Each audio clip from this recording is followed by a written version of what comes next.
ಜೈ ಶ್ರೀರಾಧೆ ಕೃಷ್ಣ ಮಿತ್ರರೇ, ಗೀತಾಜ್ಞಾನ ಎಂಬ ನಮ್ಮ ಈ ಆಧ್ಯಾತ್ಮಿಕ ಜ್ಞಾನವಾಹಿನಿಗೆ ನಾವು ನಿಮ್ಮೆಲ್ಲರನ್ನೂ ಪ್ರೀತಿಯಿಂದ ಸ್ವಾಗತಿಸುತ್ತೇವೆ. ಇಲ್ಲಿ ನಾವು ಜೀವನದ ಅಸಲಿ ಸತ್ಯಗಳನ್ನು ಮತ್ತು ಶ್ರೀಕೃಷ್ಣ ಅವರ ದೈವಿಕ ಬೋಧನೆಗಳನ್ನು ಅನ್ವೇಷಿಸುತ್ತೇವೆ. ಈ ಪಯಣದಲ್ಲಿ ನಾವು ನಿಮಗೆ ಜ್ಞಾನದ ಬೆಳಕನ್ನು ನೀಡುತ್ತೇವೆ. ನಿಮ್ಮನ್ನು ಗೌರವಿಸದ, ನಿಮ್ಮ ಅಸ್ತಿತ್ವದ ಮೌಲ್ಯವನ್ನೇ ಅರಿಯದಂತಹ ಸಂಬಂಧಗಳನ್ನು ನಿಮ್ಮ ಜೀವನದಿಂದ ದೂರವಿಡಿ ಎಂದು ನಾವು ನಿಮಗೆ ಹೇಳುತ್ತೇವೆ.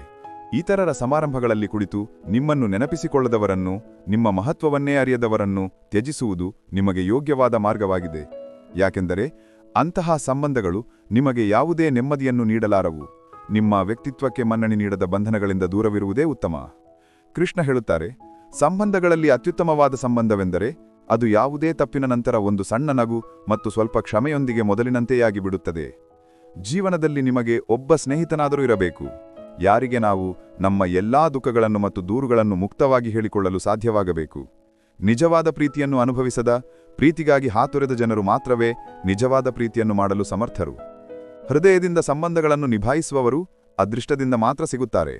ಇಲ್ಲವಾದರೆ ಉತ್ತಮ ಸಂಗಾತಿಗಳನ್ನು ಪಡೆದ ನಂತರವೂ ಅದೆಷ್ಟೋ ಜನರು ಜೀವನದಲ್ಲಿ ದುಃಖಿತರಾಗಿದ್ದಾರೆ.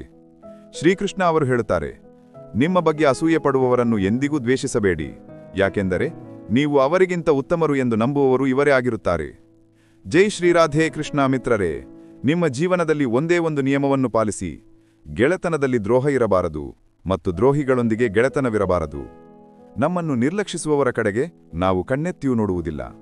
ತಪ್ಪನ್ನು ತಪ್ಪು ಎಂದು ಹೇಳುವ ಶಕ್ತಿ ನಿಮಗಿಲ್ಲದಿದ್ದರೆ ನಿಮ್ಮ ಶಕ್ತಿ ಮತ್ತು ಧೈರ್ಯ ಎರಡೂ ಸಹ ನಿಷ್ಪ್ರಯೋಜಕವಾಗಿವೆ. ಜೀವನದಲ್ಲಿ ನಿಮ್ಮ ಮನೋಭಾವವನ್ನು ಹೀಗೆ ರೂಪಿಸಿಕೊಳ್ಳಿ, ಯಾರು ಹೇಗಿದ್ದಾರೋ ಅವರಿಗೆ ಅದೇ ಭಾಷೆಯಲ್ಲಿ ಉತ್ತರಿಸಿ. ಸಮಯವು ಬಹಳ ವೇಗವಾಗಿ ಸಾಗುತ್ತದೆ ಎಂದು ಯಾರು ಹೇಳುತ್ತಾರೆ? ಒಮ್ಮೆ ಯಾರಿಗಾದರೂ ಕಾಯ್ದು ನೋಡಿ, ಆಗ ನಿಮಗೆ ಸಮಯ ಎಷ್ಟು ನಿಧಾನವಾಗಿ ಸಾಗುತ್ತದೆ ಎಂಬುದು ತಿಳಿಯುತ್ತದೆ.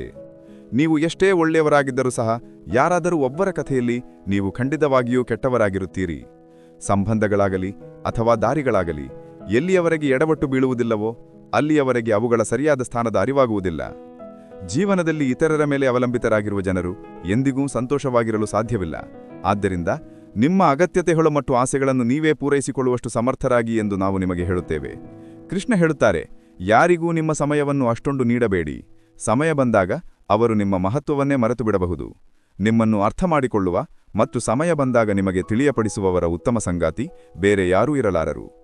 ತಮ್ಮ ತಪ್ಪನ್ನು ಒಪ್ಪಿಕೊಳ್ಳದವರು ನಿಮ್ಮನ್ನು ಹೇಗೆ ತಮ್ಮವರೆಂದು ಒಪ್ಪಿಕೊಳ್ಳುತ್ತಾರೆ? ದುಃಖ ಪ್ರತಿಯೊಬ್ಬರ ಪಾಲಿಗೆ ಬರುತ್ತದೆ. ವ್ಯತ್ಯಾಸವೇನೆಂದರೆ ಕೆಲವರು ಅದನ್ನು ಪ್ರಕಟಪಡಿಸುತ್ತಾರೆ ಮತ್ತು ಕೆಲವರು ಅದನ್ನು ತಮ್ಮ ಹೃದಯದಲ್ಲಿ ಅಡಗಿಸಿಟ್ಟುಕೊಳ್ಳುತ್ತಾರೆ. ಒಂದು ಸತ್ಯವೇನೆಂದರೆ ನಿಮ್ಮ ಕ್ಷೇಮವನ್ನು ಕೇಳುವವರೆಲ್ಲರೂ ನಿಮ್ಮ ಒಳ್ಳೆಯದನ್ನು ಬಯಸುವುದಿಲ್ಲ. ಈ ಮೋಸದ ಜಗತ್ತಿನಲ್ಲಿ ಪ್ರಾಮಾಣಿಕರನ್ನು ಮೂರ್ಖರೆಂದು ಕರೆಯಲಾಗುತ್ತದೆ. ಹಣವು ಒಂದು ಅಂತಹ ವಸ್ತುವಾಗಿದೆ. ಅದು ಇದ್ದರೆ ಹೊರಗಿನವರೂ ಸಹ ನಿಮ್ಮವರಾಗುತ್ತಾರೆ ಮತ್ತು ಅದು ಇಲ್ಲದಿದ್ದರೆ ನಿಮ್ಮವರೂ ಸಹ ಹೊರಗಿನವರಾಗುತ್ತಾರೆ. ಸಂಬಂಧವನ್ನು ಉಳಿಸಿಕೊಳ್ಳಬೇಕಿದ್ದರೆ ಅವರ ಒಳ್ಳೆಯತನವನ್ನು ವರ್ಣಿಸುತ್ತಾ ಇರಿ ಮತ್ತು ಸಂಬಂಧವನ್ನು ಮುಗಿಸಬೇಕಿದ್ದರೆ ಸತ್ಯವನ್ನು ಹೇಳಿಬಿಡಿ. ಕೃಷ್ಣ ಹೇಳುತ್ತಾರೆ, ಮೋಸ ಮಾಡುವುದು ಮಾತ್ರವೇ ಮೋಸವಲ್ಲ, ಆದರೆ ಯಾರೊಂದಿಗಾದರೂ ಆತ್ಮೀಯತೆಯ ನಾಟಕವಾಡುವುದು ಅದಕ್ಕಿಂತ ದೊಡ್ಡ ಮೋಸವಾಗಿದೆ. ಜನರ ಮಾತುಗಳಿಂದ ಏಕೆ ತೊಂದರೆಗೊಳಗುತ್ತೀರಿ? ಪರಿಸ್ಥಿತಿಗಳು ಬದಲಾದಾಗ ಜನರ ಮಾತುಗಳು ಸಹ ಬದಲಾಗುತ್ತವೆ. ಕೆಲವೊಂಗೆ ತಮ್ಮವರನ್ನು ಕೆಳಗೆ ಬೀಳಿಸಲು ತಮ್ಮವರೇ ತಮ್ಮವರ ಬಗ್ಗೆ ಸುಳ್ಳು ವದಂತಿಗಳನ್ನು ಹರಡುತ್ತಾರೆ. ಪ್ರೀತಿಯು ಹೃದಯದಲ್ಲಿದ್ದರೆ ಅದನ್ನು ಮುರಿಯಲು ಸಾಧ್ಯವಿಲ್ಲ ಮತ್ತು ಅದು ಕೇವಲ ಮನಸ್ಸಿನಲ್ಲಿದ್ದರೆ ಅದನ್ನು ಜೋಡಿಸಲು ಸಹ ಸಾಧ್ಯವಿಲ್ಲ. ಎಲ್ಲಾ ಜ್ಞಾನವೂ ಪುಸ್ತಕಗಳಿಂದ ಸಿಗುವುದಿಲ್ಲ. ಕೆಲವು ಜ್ಞಾನವು ಸ್ವಾರ್ಥಿ ಜನರಿಂದಲೂ ಸಿಗುತ್ತದೆ. ದೋಷ ಕೇವಲ ಕತ್ತಲೆಯದಲ್ಲ, ಕೆಲವೊಮ್ಮೆ ಹೆಚ್ಚು ಬೆಳಕೂ ಸಹ ಮನುಷ್ಯನನ್ನು ಕುರುಡನಾಗಿಸುತ್ತದೆ. ನಿಜವಾದ ಪ್ರೀತಿಯು ನಿಮ್ಮೊಂದಿಗೆ ಪ್ರತಿಯೊಂದು ರೀತಿಯ ಮಾತುಗಳನ್ನು ಆಡುತ್ತದೆ, ಪ್ರತಿಯೊಂದು ಪರಿಸ್ಥಿತಿಯ ಬಗ್ಗೆಯೂ ನಿಮ್ಮೊಂದಿಗೆ ಮಾತನಾಡುತ್ತದೆ. ಆದರೆ ಮೋಸ ಮಾಡುವವನು ನಿಮ್ಮೊಂದಿಗೆ ಕೇವಲ ಪ್ರೀತಿಯ ಮಾತುಗಳನ್ನು ಮಾತ್ರ ಮಾತನಾಡುತ್ತಾನೆ. ಎಲ್ಲರನ್ನೂ ಗೌರವಿಸುವುದು ಬಹಳ ಒಳ್ಳೆಯ ವಿಚಾರ, ಆದರೆ ಆತ್ಮಗೌರವದೊಂದಿಗೆ ಬದುಕುವುದು ನಿಮ್ಮ ಸ್ವಂತ ಗುರುತು. ಸುಳ್ಳು ಹೇಳಿ ಏನಾದರೂ ಪಡೆಯುವುದಕ್ಕಿಂತ ಸತ್ಯವನ್ನು ಹೇಳಿ ಅದನ್ನು ಕಳೆದುಕೊಳ್ಳುವುದೇ ಉತ್ತಮ. ಒಂದು ಕ್ಷಣದ ಭೇಟಿಯ ಮೇಲೆ ಇಲ್ಲಿ ನಂಬಿಕೆ ಇಡಬೇಡಿ. ಜನರು ಇಲ್ಲಿ ವರ್ಷಗಳ ಹಳೆಯ ಸಂಬಂಧಗಳನ್ನು ಮರೆತು ಬಿಡುತ್ತಾರೆ. ನಿಮ್ಮವರ ಮುಂದೆ ನಿಮ್ಮ ಸತ್ಯವನ್ನು ಸಾಬೀತುಪಡಿಸಬೇಕಾದಾಗ ಅಲ್ಲಿ ನಾವು ಕೆಟ್ಟವರಾಗಿಯೇ ಇರುವುದು ಉತ್ತಮ. ಸಮಯಕ್ಕೆ ಸರಿಯಾಗಿ ಸಹಾಯ ಮಾಡುವವನೇ ನಿಜವಾದ ನಿಮ್ಮವನು. ಕೇವಲ ರಕ್ತ ಸಂಬಂಧ ಇರುವುದರಿಂದಲೇ ಯಾರೂ ನಿಮ್ಮವರಾಗುವುದಿಲ್ಲ. ಮನುಷ್ಯ ಬಯಸಿದರೆ ತನ್ನ ಭಾಗ್ಯವನ್ನು ಸಹ ಬದಲಾಯಿಸಬಹುದು, ಆದರೆ ಅವನಲ್ಲಿ ಆ ಛಲವಿರಬೇಕು. ನೀವು ಎಲ್ಲಿಯವರೆಗೆ ಒಳ್ಳೆಯವರಾಗಿರುತ್ತೀರಿ ಎಂದರೆ ಎಲ್ಲಿಯವರೆಗೆ ಎದುರಿನವರಿಗೆ ನಿಮ್ಮ ಅಗತ್ಯತೆ ಇರುವುದೋ ಅಲ್ಲಿಯವರೆಗೆ.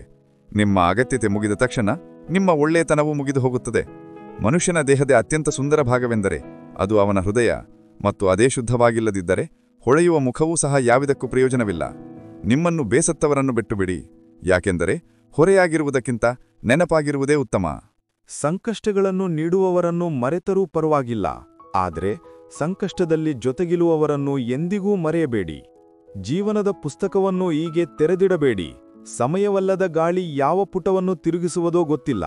ಇಲ್ಲಿ ಪ್ರತಿಯೊಬ್ಬರೂ ಕೆಟ್ಟವರೇ ಮಹಾಶಯರೇ, ಏಕೆಂದರೆ ನೀವು ದೇವದೂತನೂ ಅಲ್ಲ, ನಾವು ಸಹ ದೇವದೂತರಲ್ಲ. ಮನುಷ್ಯ ಬದಲಾಗಿದ್ದಾನೆ ಎಂದು ಹೇಳುವುದು ಅನಿವಾರ್ಯವಲ್ಲ. ಬಹುಶಃ ಅವನು ಜೀವನದ ಯಾವುದಾದರೂ ಗೊಂದಲದಲ್ಲಿ ಸಿಲುಕಿಕೊಂಡಿರಬಹುದು. ನನ್ನನ್ನು ದ್ವೇಷಿಸುವವರು ಇಷ್ಟದಿಂದ ದ್ವೇಷಿಸಲಿ. ನಾನು ಪ್ರತಿಯೊಬ್ಬ ವ್ಯಕ್ತಿಯನ್ನು ನನ್ನ ಪ್ರೀತಿಯ ಅರ್ಹನೆಂದು ಭಾವಿಸುವುದಿಲ್ಲ. ನಮ್ಮ ಮನಸ್ಸಿಗೆ ತಕ್ಕಂತಹ ಜನರು ಎಲ್ಲಿ ಸಿಗುತ್ತಾರೆ? ನಾವು ಸಹ ಅವರ ಮನಸ್ಸಿಗೆ ತಕ್ಕಂತೆ ಹೊಂದಿಕೊಳ್ಳಬೇಕಾಗುತ್ತದೆ. ಯಾರೂ ಇಲ್ಲಿ ಖಾಲಿಯಾಗಿಲ್ಲ, ಎಲ್ಲರೂ ತುಂಬಿದ್ದಾರೆ.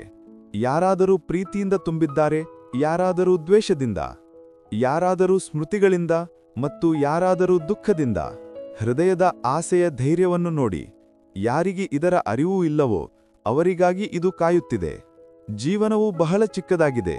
ಆದ್ದರಿಂದ ಯಾವುದೇ ವ್ಯಕ್ತಿಯನ್ನು ಬೆನ್ನಟ್ಟುವುದಕ್ಕಿಂತಲೂ ನಿಮ್ಮ ಕನಸುಗಳನ್ನು ಈಡೇರಿಸಿಕೊಳ್ಳುವುದು 100 ಪಟ್ಟು ಉತ್ತಮ. ಜಗತ್ತನ್ನು ಪರೀಕ್ಷಿಸುವುದನ್ನು ನಿಲ್ಲಿಸಿ, ಏಕೆಂದರೆ ಜನರು ಹೊರಗಿನಿಂದ ಕಾಣುವಂತೆ ಒಳಗಿನಿಂದ ಇರುವುದಿಲ್ಲ. ಕಷ್ಟದಲ್ಲಿ ಜೊತೆಬಿಡುವವನು ಎಷ್ಟೇ ನಿಮ್ಮವನಾದರೂ ಸಹ ಹೃದಯದಿಂದ ಇಳಿದು ಹೋಗುತ್ತಾನೆ.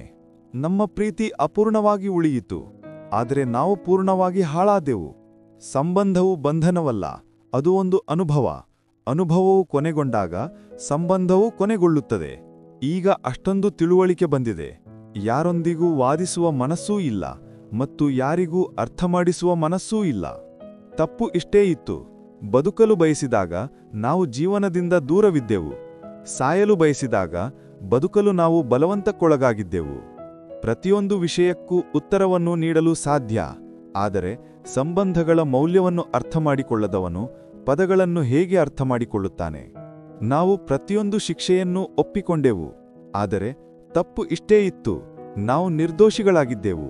ನನ್ನ ಪರಿಸ್ಥಿತಿಗಳು ಒಂದು ದಿನ ಸುಧಾರಿಸುತ್ತವೆ, ಆದರೆ ಬಹಳಷ್ಟು ಜನರು ನನ್ನ ಹೃದಯದಿಂದ ಇಳಿದು ಹೋಗುತ್ತಾರೆ.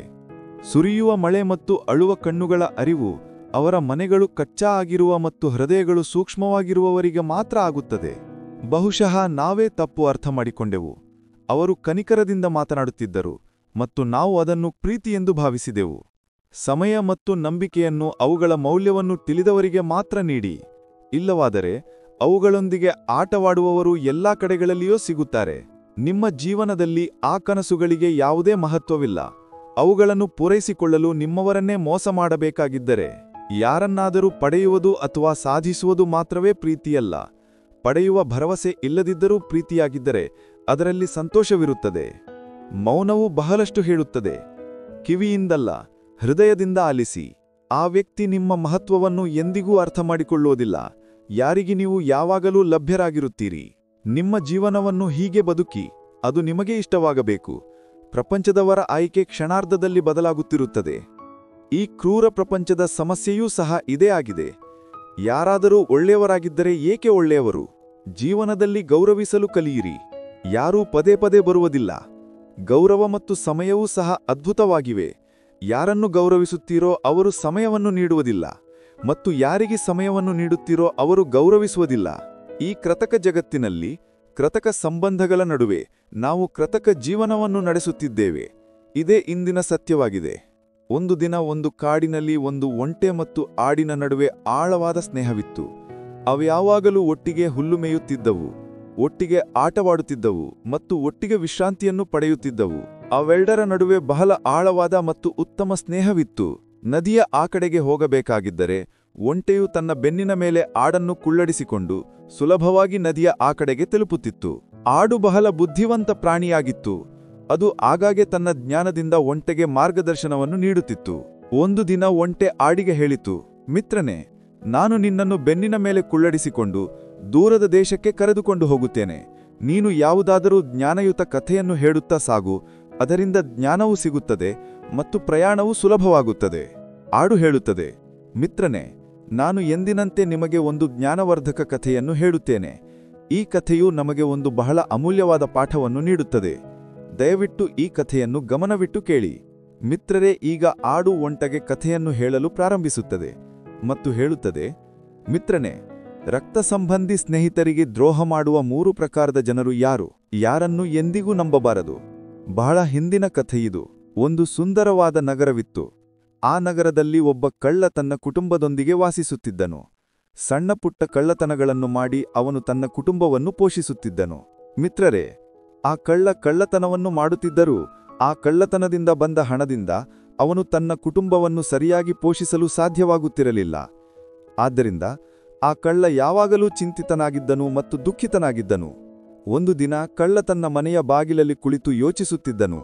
ನಾನು ನಗರದಲ್ಲಿ ಕಳ್ಳತನ ಮಾಡುತ್ತೇನೆ, ಜನರ ಮನೆಗಳನ್ನು ಕದಿಯುತ್ತೇನೆ, ಆದರೂ ನಾನು ದುಃಖಿತನಾಗಿದ್ದೇನೆ. ನಾನು ಇಷ್ಟೊಂದು ಕಳ್ಳತನ ಮಾಡಿದ್ದರೂ ನನ್ನ ಕುಟುಂಬದ ಬಡತನ ದೂರವಾಗುತ್ತಿಲ್ಲ. ಈಗ ನಾನು ಏನು ಮಾಡಬೇಕು ಎಂದು ಅವನು ಯೋಚಿಸುತ್ತಿದ್ದನು. ಮಿತ್ರರೇ, ಕಳ್ಳ ಕುಳಿತು ಈ ಎಲ್ಲ ವಿಚಾರಗಳನ್ನು ಯೋಚಿಸುತ್ತಿದ್ದನು. ಆಗ ಅವನ ಮನಸ್ಸಿನಲ್ಲಿ ಒಂದು ಆಲೋಚನೆ ಬರುತ್ತದೆ. ಕಳ್ಳ ಯೋಚಿಸಿದ್ದನು, ಪಾಪವು ಪಾಪವೇ ಆಗುತ್ತದೆ. ಅದು ಚಿಕ್ಕದಾಗಿರಲಿ ಅಥವಾ ದೊಡ್ಡದಾಗಿರಲಿ, ನಾನು ಸಣ್ಣ ಕಳ್ಳತನ ಮಾಡಿದರೂ ಕಳ್ಳನಾಗಿಯೇ ಇರುತ್ತೇನೆ. ಮತ್ತು ಒಂದು ವೇಳೆ ನಾನು ಕಳ್ಳತನ ಮಾಡುವಾಗ ಸಿಕ್ಕಿಬಿದ್ದರೆ ಸಣ್ಣ ಕಳ್ಳತನಕ್ಕೆ ಎಷ್ಟು ಶಿಕ್ಷೆ ಸಿಗುತ್ತದೋ ಅಷ್ಟೇ ಶಿಕ್ಷೆ ದೊಡ್ಡ ಕಳ್ಳತನಕ್ಕೂ ಸಿಗುತ್ತದೆ. ಹಾಗಾದ್ರೆ ಏಕೆ ನಾನು ದೊಡ್ಡ ಕಳ್ಳತನ ಮಾಡಬಾರದು? ಮಿತ್ರರೇ, ಈ ವಿಚಾರವನ್ನು ಮಾಡಿ ಆ ಕಳ್ಳ ಒಂದು ಯೋಜನೆಯನ್ನು ರೂಪಿಸಿದನು. ಆತನೆಂದಿನ ರಾತ್ರಿ ನಗರದ ರಾಜನ ಖಜಾನೆಯನ್ನು ದೋಚಲು ಹೋಗಬೇಕು ಎಂದು ನಿರ್ಧರಿಸಿದನು. ಮತ್ತು ಈ ನಿರ್ಧಾರವನ್ನು ಮಾಡಿದ ನಂತರ ಅವನು ನಗರದ ರಾಜನ ಖಜಾನೆಯನ್ನು ದೋಚುವ ಯೋಜನೆಯಲ್ಲಿ ತೊಡಗಿದನು. ಮಿತ್ರರೇ, ರಾತ್ರಿಯಾದಾಗ ಕಳ್ಳ ಸದ್ದಿಲ್ಲದ ರಾಜಮಹಲನ್ನು ಪ್ರವೇಶಿಸುತ್ತಾನೆ ಮತ್ತು ಅದೇ ರೀತಿಯಲ್ಲಿ ಅವನು ಖಜಾನೆ ಇಟ್ಟ ಜಾಗಕ್ಕೆ ತಲುಪಿದನು. ಅಲ್ಲಿಗೆ ತಲುಪಿದಾಗ ಅವನು ಖಜಾನೆಯ ಸುತ್ತಲೂ ಕಾವಲುಗಾರರನ್ನು ನೋಡಿದನು. ಹಲವು ಸೈನಿಕರು ಖಜಾನೆಗೆ ಕಾವಲು ಕಾಯುತ್ತಿದ್ದರು ಮತ್ತು ಅವರ ಕಣ್ಣಿನಿಂದ ತಪ್ಪಿಸಿಕೊಂಡು ಖಜಾನೆಗೆ ತಲುಪುವುದು ಬಹಳ ಕಷ್ಟದ ಕೆಲಸವಾಗಿತ್ತು. ಇಷ್ಟು ಬಿಗಿಯಾದ ಭದ್ರತೆ ಇತ್ತು. ಈ ಭದ್ರತಾ ವಲಯವನ್ನು ಭೇದಿಸಿ ಖಜಾನೆಗೆ ತಲುಪುವುದು ಸುಲಭದ ಕೆಲಸವಾಗಿರಲಿಲ್ಲ. ಒಂದು ವೇಳೆ ಯಾವುದೇ ಸೈನಿಕನ ಕಣ್ಣು ಕಳ್ಳನ ಮೇಲೆ ಬಿದ್ರೆ ಅವರು ತಕ್ಷಣವೇ ಅವನನ್ನು ಕೊಂದು ಹಾಕುತ್ತಿದ್ರು. ಇಂದು ಆ ಸೈನಿಕರನ್ನು ನೋಡಿದಾಗ ಕಳ್ಳನಿಗೆ ಸೈನಿಕರ ರೂಪದಲ್ಲಿ ತನ್ನ ಸಾವೇ ಕಾಣಿಸುತ್ತಿತ್ತು. ಅವರನ್ನು ನೋಡಿದಾಗ ಖಜಾನೆಯ ಸುತ್ತಲೂ ಯಮರಾಜರೇ ಕಾವಲು ಕಾಯುತ್ತಿರುವಂತೆ ಭಾಸವಾಗುತ್ತಿತ್ತು. ಕಳ್ಳನು ಯೋಚಿಸಲು ಪ್ರಾರಂಭಿಸಿದನು. ನಾನು ಕಳ್ಳತನ ಮಾಡಲು ಪ್ರಯತ್ನಿಸಿದರೆ ಇಂದು ನಾನು ಜೀವಂತವಾಗಿ ಉಳಿಯುವುದಿಲ್ಲ. ಮಿತ್ರರೇ, ಹೀಗೆ ಯೋಚಿಸಿ ಕಳ್ಳನು ಕಳ್ಳತನದ ವಿಚಾರವನ್ನು ಕೈಬಿಟ್ಟನು ಮತ್ತು ಹಿಂದಿರುಗಲು ಪ್ರಾರಂಭಿಸಿದನು. ಸ್ವಲ್ಪ ದೂರ ಹೋಗುತ್ತಿದ್ದಂತೆ ಅವನ ಮನಸ್ಸಿನಲ್ಲಿ ಮತ್ತೊಂದು ಆಲೋಚನೆ ಬಂತು.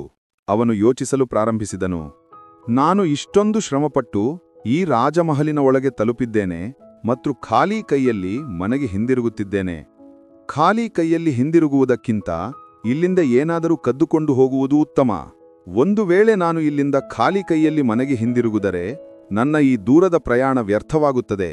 ಮಿತ್ರರೇ, ಇದನ್ನೇ ಯೋಚಿಸಿ ಕಳ್ಳನು ತನ್ನ ಹೆಜ್ಜೆಗಳನ್ನು ರಾಜನ ಮಲಗುವ ಕೋಣೆಯ ಕಡೆಗೆ ಹಾಕಿದನು.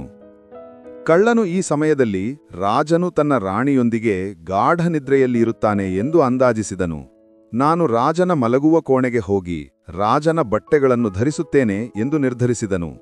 ಆ ರಾಜವಸ್ತ್ರಗಳನ್ನು ಧರಿಸಿ ರಾಜನ ವೇಷಭೂಷಣದಲ್ಲಿ ನಾನು ಸುಲಭವಾಗಿ ಇಲ್ಲಿಂದ ಧನವನ್ನು ಕದ್ದು ಈ ಅರಮನೆಯಿಂದ ಹೊರಗೆ ಹೋಗುತ್ತೇನೆ. ಕಾವಲುಗಾರರಿಗೆ ನಾನು ರಾಜ ಎಂದು ಅನಿಸುತ್ತದೆ. ಆದ್ದರಿಂದ ಅವರು ನನ್ನ ದಾರಿಗೆ ಅಡ್ಡಬರುವುದಿಲ್ಲ ಮತ್ತು ನನ್ನ ಕೆಲಸ ಸುಲಭವಾಗುತ್ತದೆ ಎಂದು ಅವನು ಭಾವಿಸಿದನು.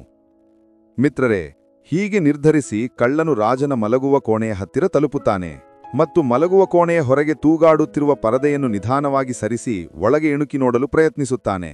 ಅವನು ಪರದೆಯನ್ನು ಸರಿಸಿ ಒಳಗೆ ಇಣುಕಿದ ತಕ್ಷಣವೇ ಒಳಗಿನ ದೃಶ್ಯವನ್ನು ನೋಡಿ ಅವನು ಆಶ್ಚರ್ಯಚಕಿತನಾದನು.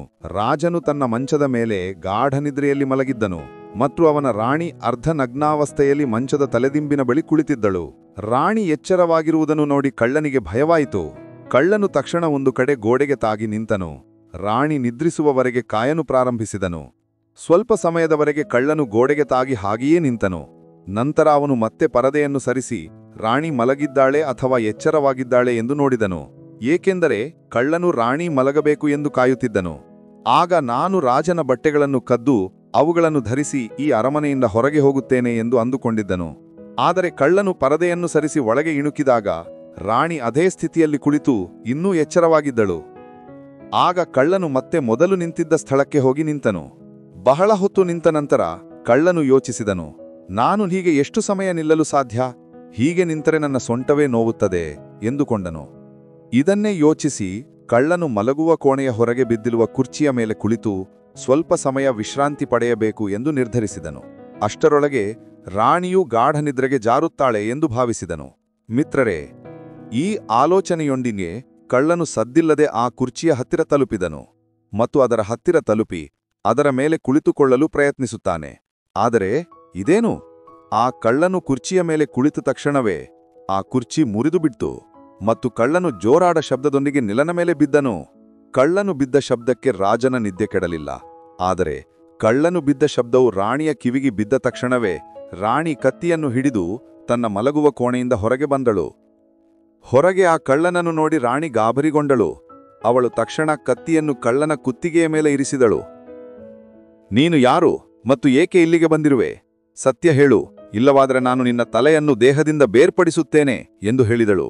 ಮಿತ್ರರೇ, ರಾಣಿಯ ಕತ್ತಿಯು ಕಳ್ಳನ ಕುತ್ತಿಗೆಯನ್ನು ಸ್ಪರ್ಶಿಸಿದ ತಕ್ಷಣವೇ ಕಳ್ಳನು ಭಯದಿಂದ ನಡುಗಲು ಪ್ರಾರಂಭಿಸಿದನು.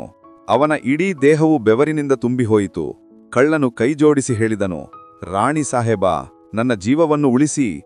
ನಾನು ಬಡವನು ಮತ್ತು ಕಳ್ಳತನ ಮಾಡುವ ಉದ್ದೇಶದಿಂದ ನಿಮ್ಮ ಅರಮನೆಗೆ ಬಂದಿದ್ದೇನೆ. ಓ ಮಹಾರಾಣಿ, ನಾನು ನಿಮ್ಮದೇ ನಗರದ ಒಬ್ಬ ಸಣ್ಣ ಕಳ್ಳನು ಮತ್ತು ಸಣ್ಣ ಪುಟ್ಟ ಕಳ್ಳತನಗಳನ್ನು ಮಾಡಿ ನನ್ನ ಕುಟುಂಬವನ್ನು ಪೋಷಿಸುತ್ತೇನೆ. ನೀವು ನನ್ನನ್ನು ಕೊಂದರೆ ನನ್ನ ಮಕ್ಕಳು ಅನಾಥರಾಗುತ್ತಾರೆ. ಓ ರಾಣಿ ಸಾಹೇಬಾ, ನಾನು ನಿಮಗೆ ವಚನ ನೀಡುತ್ತೇನೆ. ಈ ಬಾರಿ ನನ್ನನ್ನು ಕ್ಷಮಿಸಿಬಿಡಿ. ಇಂದಿನ ನಂತರ ನಾನು ಮತ್ತೆ ಎಂದಿಗೂ ಈ ಅರಮನೆಗೆ ಕಳ್ಳತನ ಮಾಡಲು ಬರುವುದಿಲ್ಲ. ಓ ರಾಣಿ, ನನಗೆ ಚಿಕ್ಕ ಮಕ್ಕಳು ಇವೆ. ದಯವಿಟ್ಟು ಇಂದು ನನ್ನ ಜೀವವನ್ನು ಉಳಿಸಿ ಮತ್ತು ಇಲ್ಲಿಂದ ನನಗೆ ಹೋಗಲು ಅನುಮತಿ ನೀಡಿ. ರಾಣಿ ಕಳ್ಳನ ಈ ಮಾತುಗಳನ್ನು ಕೇಳಿದಾಗ ಅವಳಿಗೆ ಸ್ವಲ್ಪ ಕನಿಕರ ಬಂತು. ನಂತರ ಸ್ವಲ್ಪ ಯೋಚಿಸಿ ರಾಣಿ ಆ ಕಳ್ಳನಿಗೆ ಹೇಳುತ್ತಾಳೆ, ಕೇಳು, ನಾನು ನಿನ್ನನ್ನು ಒಂದು ಷರತ್ತಿನ ಮೇಲೆ ಬಿಡಬಹುದು. ನೀನು ನನ್ನ ಒಂದು ಕೆಲಸವನ್ನು ಪೂರ್ಣಗೊಳಿಸಬೇಕು. ಹಾಗೆ ಮಾಡಿದರೆ ನಾನು ನಿನ್ನ ಜೀವವನ್ನು ಉಳಿಸುತ್ತೇನೆ ಮತ್ತು ಸ್ವಲ್ಪ ಧನವನ್ನು ನೀಡುತ್ತೇನೆ. ಆದರೆ ಹೋಗುವ ಮೊದಲು ನೀನು ನನ್ನ ಈ ಕೆಲಸವನ್ನು ಮಾಡಬೇಕು. ಕಳ್ಳನು ಹೇಳಿದನು, ಮಹಾರಾಣಿ, ನೀವು ಏನು ಹೇಳುತ್ತೀರೋ ಅದನ್ನೇ ನಾನು ಮಾಡುತ್ತೇನೆ. ನಿಮ್ಮ ಎಲ್ಲಾ ಷರತ್ತುಗಳು ನನಗೆ ಸಮ್ಮತವಾಗಿವೆ. ನೀವು ನನ್ನ ಕುತ್ತಿಗೆಯಿಂದ ಕತ್ತಿಯನ್ನು ತೆಗೆಯಬೇಕು. ನೀವು ಏನು ಹೇಳುತ್ತೀರೋ ಅದನ್ನು ಮಾಡಲು ನಾನು ಸಿದ್ಧನಿದ್ದೇನೆ. ರಾಣಿ ಹೇಳಿದಳು, ನೀನು ಜೀವಂತವಾಗಿ ಮನೆಗೆ ಹೋಗಲು ಬಯಸಿದರೆ ನೀನು ನನ್ನ ಈ ಮಾತುಗಳನ್ನು ಗಮನವಿಟ್ಟು ಕೇಳು. ನನ್ನ ಆಸೆ ಏನೆಂದರೆ, ಈ ಸಮಯದಲ್ಲಿ ನಾನು ಕಾಮದಿಂದ ಪೀಡಿತಳಾಗಿದ್ದೇನೆ. ನೀನು ನನ್ನೊಂದಿಗೆ ಸಂಬಂಧ ಬೆಳೆಸಿ ನನಗೆ ಸಂತೃಪ್ತಿಯನ್ನು ನೀಡಿದರೆ ಮಾತ್ರ ನೀನು ಇಲ್ಲಿಂದ ಜೀವಂತವಾಗಿ ಹೊರಗೆ ಹೋಗಬಹುದು. ಒಂದು ವೇಳೆ ನೀನು ನನ್ನ ಮಾತುಗಳನ್ನು ಕೇಳದಿದ್ದರೆ ನಿನ್ನ ತಲೆ ಮತ್ತು ನನ್ನ ಕತ್ತಿ ಒಂದೇ ಹೊಡೆತದಲ್ಲಿ ನಿನ್ನ ಕುತ್ತಿಗೆಯನ್ನು ದೇಹದಿಂದ ಬೇರ್ಪಡಿಸುತ್ತವೆ. ಈಗ ನೀನು ಏನು ಮಾಡಬೇಕು ಎಂದು ಯೋಚಿಸು. ಸಜ್ಜನರೇ, ಕಳ್ಳನು ರಾಣಿಯ ಬಾಯಿಂದ ಈ ಮಾತುಗಳನ್ನು ಕೇಳಿದಾಗ ರಾಣಿಯ ಈ ಮಾತುಗಳನ್ನು ಕೇಳಿ ಅವನು ಇನ್ನಷ್ಟು ಗಾಬರಿಗೊಂಡನು. ಕಳ್ಳನು ರಾಣಿಗೆ ಹೇಳುತ್ತಾನೆ, ರಾಣಿ ಸಾಹೇಬಾ, ನೀವು ಏನು ಹೇಳುತ್ತಿದ್ದೀರಿ? ಎಲ್ಲಿ ನಾನು ಒಬ್ಬ ಸಣ್ಣ ಕಳ್ಳ ಮತ್ತು ಎಲ್ಲಿ ನೀವು ಇಷ್ಟು ದೊಡ್ಡ ಸಾಮ್ರಾಜ್ಯದ ಮಹಾರಾಣಿ? ನಾನು ನಿಮ್ಮೊಂದಿಗೆ ಅಂತಹದ್ದನ್ನು ಯೋಚಿಸಲು ಸಹ ಸಾಧ್ಯವಿಲ್ಲ. ಇದು ನನಗೆ ಯೋಚಿಸುವುದು ಸಹ ಪಾಪವಾಗಿದೆ. ನಿಮ್ಮೊಂದಿಗೆ ಅಂತಹ ಕೆಲಸ ಮಾಡಲು ನನಗೆ ಅಷ್ಟು ಶಕ್ತಿಯಿಲ್ಲ ಎಂದು ಹೇಳಿದನು. ರಾಣಿ ಹೇಳಿದಳು, ನೋಡು, ಏನು ಸರಿ ಮತ್ತು ಏನು ತಪ್ಪು ಎಂದು ನನಗೆ ವಿವರಿಸಬೇಡ. ನಾನು ಏನನ್ನೂ ಕೇಳಲು ಬಯಸುವುದಿಲ್ಲ. ನಿಜವಾಗಿಯೂ ನಿನಗೆ ಜೀವ ಮುಖ್ಯವಾಗಿದ್ದರೆ ನಾನು ಹೇಳಿದಂತೆ ಮಾಡು, ಇಲ್ಲವಾದರೆ ಸಾಯಲು ಸಿದ್ಧನಾಗು. ಮಿತ್ರಲೇ, ರಾಣಿಯ ಇಂತಹ ಪ್ರಸ್ತಾಪವನ್ನು ಕೇಳಿ ಕಳ್ಳನ ಜೀವವೂ ನಡುಗಿಹೋಯಿತು. ಅವನು ಯೋಚಿಸಲು ಪ್ರಾರಂಭಿಸಿದನು, ಇಂದು ನಾನು ದೊಡ್ಡ ತೊಂದರೆಯಲ್ಲಿ ಸಿಲುಕಿಕೊಂಡಿದ್ದೇನೆ. ನಾನು ರಾಣಿಯ ಮಾತನ್ನು ಕೇಳದಿದ್ದರೆ ರಾಣಿ ನನ್ನನ್ನು ಕೊಂದುಬಿಡುತ್ತಾಳೆ. ಒಂದು ವೇಳೆ ನಾನು ರಾಣಿಯ ಮಾತನ್ನು ಕೇಳಿದರೂ ಈ ವಿಷಯ ರಾಜನಿಗೆ ತಿಳಿದರೆ ರಾಜನು ನನ್ನನ್ನು ಎಲ್ಲಿಯವನೂ ಇಲ್ಲದಂತೆ ಮಾಡುತ್ತಾನೆ. ಮಿತ್ರರೇ, ಕಳ್ಳನು ದೊಡ್ಡ ಗೊಂದಲದಲ್ಲಿ ಸಿಲುಕಿಕೊಂಡನು. ಕಳ್ಳನು ಯೋಚಿಸಲು ಪ್ರಾರಂಭಿಸಿದನು, ಈಗ ನಾನು ಏನು ಮಾಡಬೇಕು? ಈ ತೊಂದರೆಯಿಂದ ನಾನು ಹೇಗೆ ಹೊರಬರಬೇಕು? ಬಹಳ ಹೊತ್ತು ಯೋಚಿಸಿದ ನಂತರ ಅವನಿಗೆ ಯಾವುದೇ ದಾರಿ ಕಾಣಿಸದಿದ್ದಾಗ ಅವನು ರಾಣಿಯೊಂದಿಗೆ ಸಂಬಂಧ ಬೆಳೆಸುವ ಮಾತು ಒಪ್ಪಿಕೊಂಡನು ಮತ್ತು ರಾಣಿಗೆ ಕೈಜೋಡಿಸಿ ಹೇಳಿದನು, ರಾಣಿ ಸಾಹೇಬಾ, ನಾನು ನಿಮ್ಮೊಂದಿಗೆ ಸಂಬಂಧ ಬೆಳೆಸಲು ಸಮ್ಮತಿಸುತ್ತೇನೆ. ಆದರೆ ಅದಕ್ಕೂ ಮೊದಲು ನನಗೆ 5 ನಿಮಿಷಗಳ ವಿರಾಮ ಬೇಕು. ನನಗೆ ಬಹಳಷ್ಟು ಮೂತ್ರ ವಿಸರ್ಜನೆಯಾಗುತ್ತದೆ. ಮೊದಲು ನೀವು ನನಗೆ ಮೂತ್ರ ವಿಸರ್ಜನೆ ಮಾಡಿ ಬರಲು ಅವಕಾಶ ನೀಡಿ. ಅದರ ನಂತರ ನೀವು ಹೇಳಿದಂತೆ ನಾನು ಮಾಡುತ್ತೇನೆ. ಕಳ್ಳನ ಈ ಮಾತುಗಳನ್ನು ಕೇಳಿ ರಾಣಿ ಕಳ್ಳನ ಕುತ್ತಿಗೆಯಿಂದ ಕತ್ತಿಯನ್ನು ತೆಗೆದಳು ಮತ್ತು ಅದೇ ಕತ್ತಿಯಿಂದ ಶೌಚಾಲಯದ ಕಡೆಗೆ ಸೂಚಿಸುತ್ತಾ ಹೇಳಿದಳು, ನೋಡು, ಎದುರಿಗೆ ಶೌಚಾಲಯವಿದೆ. ನೀನು ಬೇಗನೆ ಮೂತ್ರ ವಿಸರ್ಜನೆ ಮಾಡಿ ಬಾ. ನಾನು ಇಲ್ಲಿಯೇ ನಿಂತು ನಿನಗಾಗಿ ಕಾಯುತ್ತಿದ್ದೇನೆ. ರಾಣಿಯ ಒಪ್ಪಿಗೆ ಸಿಕ್ಕಿದ ತಕ್ಷಣವೇ ಕಳ್ಳನು ಶೌಚಾಲಯದ ಕಡೆಗೆ ಹೋದನು. ರಾಣಿ ಅಲ್ಲಿಯೇ ನಿಂತು ಅವನ ಮರಳುವಿಕೆಗಾಗಿ ಕಾಯಲು ಪ್ರಾರಂಭಿಸಿದಳು. ಮಿತ್ರರೇ, ಕಳ್ಳನು ಶೌಚಾಲಯದ ಒಳಗೆ ತಲುಪಿದಾಗ ಅವನು ಶೌಚಾಲಯದಲ್ಲಿ ಒಂದು ಕಿಟಕಿಯನ್ನು ನೋಡಿದನು. ಅವನು ತನ್ನ ಬುದ್ಧಿಯನ್ನು ಉಪಯೋಗಿಸಿ ಕತ್ತಲೆಯ ಲಾಭವನ್ನು ಪಡೆದು ರಾಣಿಯ ಕಣ್ಣಿನಿಂದ ತಪ್ಪಿಸಿಕೊಂಡು ಅಲ್ಲಿಂದ ಓಡಿಹೋದನು. ಓಡುತ್ತಾ ಓಡುತ್ತಾ ಅವನು ದ್ವಾರಕ್ಕೆ ತಲುಪಿದಾಗ ದ್ವಾರದಲ್ಲಿ ಕಾವನು ಕಾಯುತ್ತಿದ್ದ ಒಬ್ಬ ಸೈನಿಕನು ಅವನನ್ನು ಹಿಡಿದು ಮತ್ತು ವಿಚಾರಣೆ ಮಾಡಲು ಪ್ರಾರಂಭಿಸಿದನು. ಕಳ್ಳನು ಈಗಾಗಲೇ ಹೆದರಿದ್ದನು. ಅವನು ಸೈನಿಕನಿಗೆ ಎಲ್ಲಾ ವಿಷಯವನ್ನು ತಿಳಿಸಿದನು. ತಾನು ಒಬ್ಬ ಕಳ್ಳನೆಂದು ಮತ್ತು ಕಳ್ಳತನ ಮಾಡುವ ಉದ್ದೇಶದಿಂದ ಈ ಅರಮನೆಗೆ ಬಂದಿದ್ದೇನೆ ಎಂದು. ಜೊತೆಗೆ ಅವನು ರಾಣಿಯ ಕಣ್ಣಿಗೆ ಬಿದ್ದಿದ್ದೇನೆ ಮತ್ತು ಈಗ ಅವಳು ನನ್ನೊಂದಿಗೆ ಸಂಬಂಧ ಬೆಳೆಸಲು ಬಯಸಿದ್ದಾಳೆ ಎಂದು ಸಹ ಹೇಳಿದನು. ಹೇಗೋ ನಾನು ರಾಣಿಯನ್ನು ತಪ್ಪಿಸಿ ನನ್ನ ಮನೆಗೆ ಹಿಂದಿರುಗುತ್ತಿದ್ದೆ. ಆಗ ನೀವು ನನ್ನನ್ನು ಹಿಡಿದಿರಿ ಎಂದು ಹೇಳಿದನು. ಸೈನಿಕನು ಹೇಳಿದನು, ನೀವು ರಾಜಮಹಲ್ ಪ್ರವೇಶಿಸುವ ದುಸ್ಸಾಹಸ ಮಾಡಿದ್ದೀರಾ. ನಾನು ನಿನ್ನನ್ನು ಹೇಗೆ ಹೋಗಲು ಬಿಡಲಿ? ಸೈನಿಕನ ಮುಂದೆ ಕೈಜೋಡಿಸಿ ಕಳ್ಳನು ಹೇಳಿದನು, ಬಾಬೂಜಿ, ನಾನು ಮಕ್ಕಳನ್ನು ಹೊಂದಿರುವ ಬಡವನು. ದಯವಿಟ್ಟು ನನ್ನನ್ನು ಇಲ್ಲಿಂದ ಹೋಗಲು ಬಿಡಿ. ಇಂದಿನ ನಂತರ ನಾನು ಮತ್ತೆ ಎಂದಿಗೂ ಈ ಅರಮನೆಯ ಕಡೆಗೆ ತಿರುಗಿಯೂ ನೋಡುವುದಿಲ್ಲ. ಸೈನಿಕನು ಹೇಳಿದನು, ಸರಿ, ನೀನು ಇಷ್ಟೊಂದು ವಿಜ್ಞಾಪನೆ ಮಾಡುತ್ತಿದ್ದೀಯೆಂದರೆ ನಾನು ನಿನಗೆ ಒಂದು ಅವಕಾಶವನ್ನು ನೀಡುತ್ತೇನೆ. ಆದರೆ ನನಗೆ ಒಂದು ಷರತ್ತಿದೆ. ಕಳ್ಳನು ಹೇಳಿದನು, ಸರಿ ಭಾಯ್, ನೀವು ಸಹ ನಿಮ್ಮ ಷರತ್ತನ್ನು ತಿಳಿಸಿ. ನನ್ನ ಬಿಡುಗಡೆಗೆ ಬದಲಾಗಿ ನೀವು ನನ್ನಿಂದ ಏನು ಮಾಡಿಸಲು ಬಯಸುತ್ತೀರಿ? ಸೈನಿಕನು ಹೇಳಿದನು, ಕೇಳು ಭಾಯ್, ನೀನು ಇಲ್ಲಿಂದ ಹೋಗಬೇಕು ಎಂದರೆ ನೀನು ಒಮ್ಮೆ ರಾಣಿಯ ಬಳಿಗೆ ಹೋಗಿ ರಾಣಿಗೆ ಹೇಳಬೇಕು, ನಾನು ನಿನ್ನೊಂದಿಗೆ ಸಂಬಂಧ ಬೆಳೆಸಲು ಸಿದ್ಧನಿದ್ದೇನೆ. ಆದರೆ ಅದಕ್ಕೂ ಮೊದಲು ನೀನು ನಿನ್ನ ಕೈಯಿಂದ ರಾಜನನ್ನು ಕೊಲ್ಲಬೇಕು. ನೀನು ರಾಣಿಗೆ ಹೀಗೆ ಹೇಳಿದರೆ ಮಾತ್ರ ನಾನು ನಿನ್ನನ್ನು ಇಲ್ಲಿಂದ ಹೋಗಲು ಬಿಡುತ್ತೇನೆ. ಇಲ್ಲವಾದರೆ ನಾನು ಈಗಲೇ ಶಬ್ದ ಮಾಡಿ ನಿನ್ನನ್ನು ಬಂಧಿಸುತ್ತೇನೆ. ಮಿತ್ರರೇ, ಕಾವಲುಗಾರನ ಈ ಮಾತುಗಳನ್ನು ಕೇಳಿ ಕಳ್ಳನು ಇನ್ನಷ್ಟು ಗೊಂದಲದಲ್ಲಿ ಸಿಲುಕಿಕೊಂಡನು. ಕಳ್ಳನು ಯೋಚಿಸಲು ಪ್ರಾರಂಭಿಸಿದನು. ಹಾಗೆ ನೋಡಿದರೆ ನನ್ನ ಪ್ರಾಣಗಳು ಉಳಿಯುತ್ತಿದ್ದವು, ಆದರೆ ಈಗ ಉಳಿಯುವುದಿಲ್ಲ. ಕಳ್ಳನು ಯೋಚಿಸಲು ಪ್ರಾರಂಭಿಸಿದನು.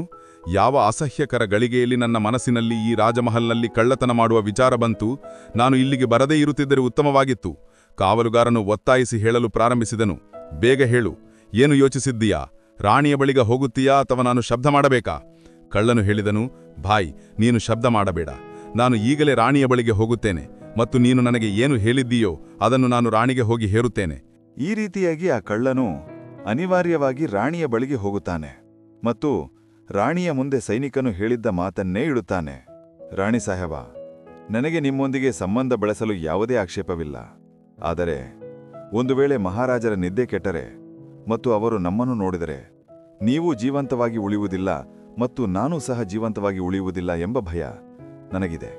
ಕಳ್ಳನು ಹೇಳಿದನು, ಓ ರಾಣಿ, ನಿಮಗೆ ನನ್ನೊಂದಿಗೆ ಸಂಬಂಧ ಬೇಕಾಗಿದ್ದರೆ ಅದಕ್ಕೂ ಮೊದಲು ನೀವು ನಿಮ್ಮ ಪತಿಯ ತಲೆಯನ್ನು ಕತ್ತರಿಸಬೇಕು. ಒಂದು ವೇಳೆ ನೀವು ನನ್ನ ಈ ಮಾತುಗಳನ್ನು ಪೂರೈಸಿದರೆ ನನಗೆ ನಿಮ್ಮೊಂದಿಗೆ ಸಂಬಂಧ ಬೆಳೆಸಲು ಯಾವುದೇ ಆಕ್ಷೇಪವಿಲ್ಲ. ಒಂದು ವೇಳೆ ನೀವು ನನ್ನ ಮಾತುಗಳಿಂದ ಅಸಮಾಧಾನಗೊಂಡಿದ್ದರೆ ನಾನು ರಾಜನ ಕೈಯಿಂದ ಸಾಯುವುದಕ್ಕಿಂತ ನಿಮ್ಮ ಕೈಯಿಂದ ಸಾಯುವುದು ಉತ್ತಮ ಎಂದು ಭಾವಿಸುತ್ತೇನೆ. ಬೇಕಾದರೆ ನೀವು ನನ್ನನ್ನು ಕೊಲ್ಲಬಹುದು. ಮಿತ್ರರೇ, ಕಾಮಾಗ್ನಿಯಲ್ಲಿ ಕುರುಡಾದ ರಾಣಿ ಕಳ್ಳನ ಬಾಯಿಯಿಂದ ಈ ಮಾತುಗಳನ್ನು ಕೇಳಿದಾಗ ಕಳ್ಳನ ಮಾತುಗಳನ್ನು ಕೇಳಿ ಅವಳು ಹೇರುತ್ತಾಳೆ, ಇಷ್ಟೇ ವಿಷಯವೇ? ನಿಲ್ಲು, ನಾನು ಈಗಲೇ ರಾಜನನ್ನು ಕೊಲ್ಲುತ್ತೇನೆ.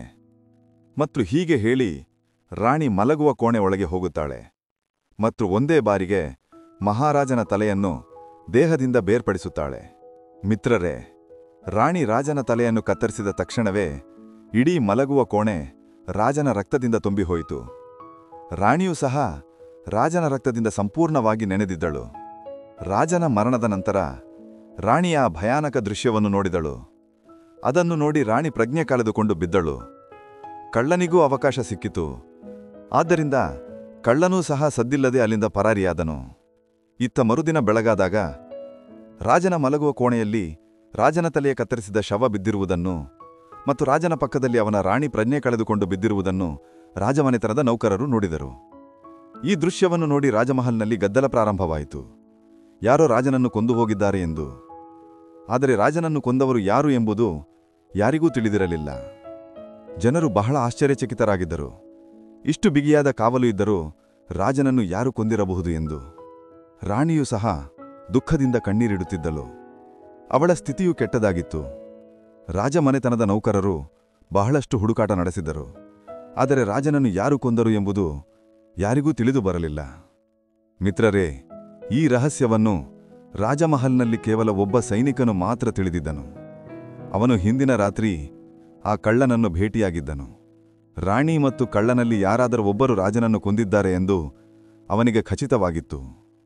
ಆದರೆ ಅವನು ಈ ವಿಷಯವನ್ನು ಯಾರೊಂದಿಗೂ ಚರ್ಚಿಸಲಿಲ್ಲ. ಏಕೆಂದರೆ ಅವನಿಗೆ ಅನಿಸಿದ್ದು, ನಾನು ಈ ಬಗ್ಗೆ ಯಾರಿಗಾದರೂ ಹೇಳಿದರೆ ಯಾರೂ ನನ್ನ ಮಾತುಗಳನ್ನು ನಂಬುವುದಿಲ್ಲ, ಬದಲಿಗೆ ನನ್ನನ್ನೇ ದೋಷಿಯನ್ನಾಗಿ ಮಾಡುತ್ತಾರೆ ಎಂದು. ಇದನ್ನೇ ಯೋಚಿಸಿ ಅವನು ತನ್ನ ಬಾಯನ್ನು ಮುಚ್ಚಿಕೊಂಡನು. ಮತ್ತೊಂದು ಕಾರಣವೂ ಇತ್ತು. ಎಲ್ಲರೂ ರಾಜನ ಅಂತ್ಯಕ್ರಿಯೆಯ ಸಿದ್ಧತೆಗಳನ್ನು ಮಾಡುತ್ತಿದ್ದಾಗ ಅದೇ ಸಮಯದಲ್ಲಿ ರಾಣಿ ತಾನು ತನ್ನ ಪತಿಯೊಂದಿಗೆ ಸತಿ ಹೋಗಲು ಬಯಸುತ್ತೇನೆ ಎಂದು ಘೋಷಿಸಿದ್ದಳು.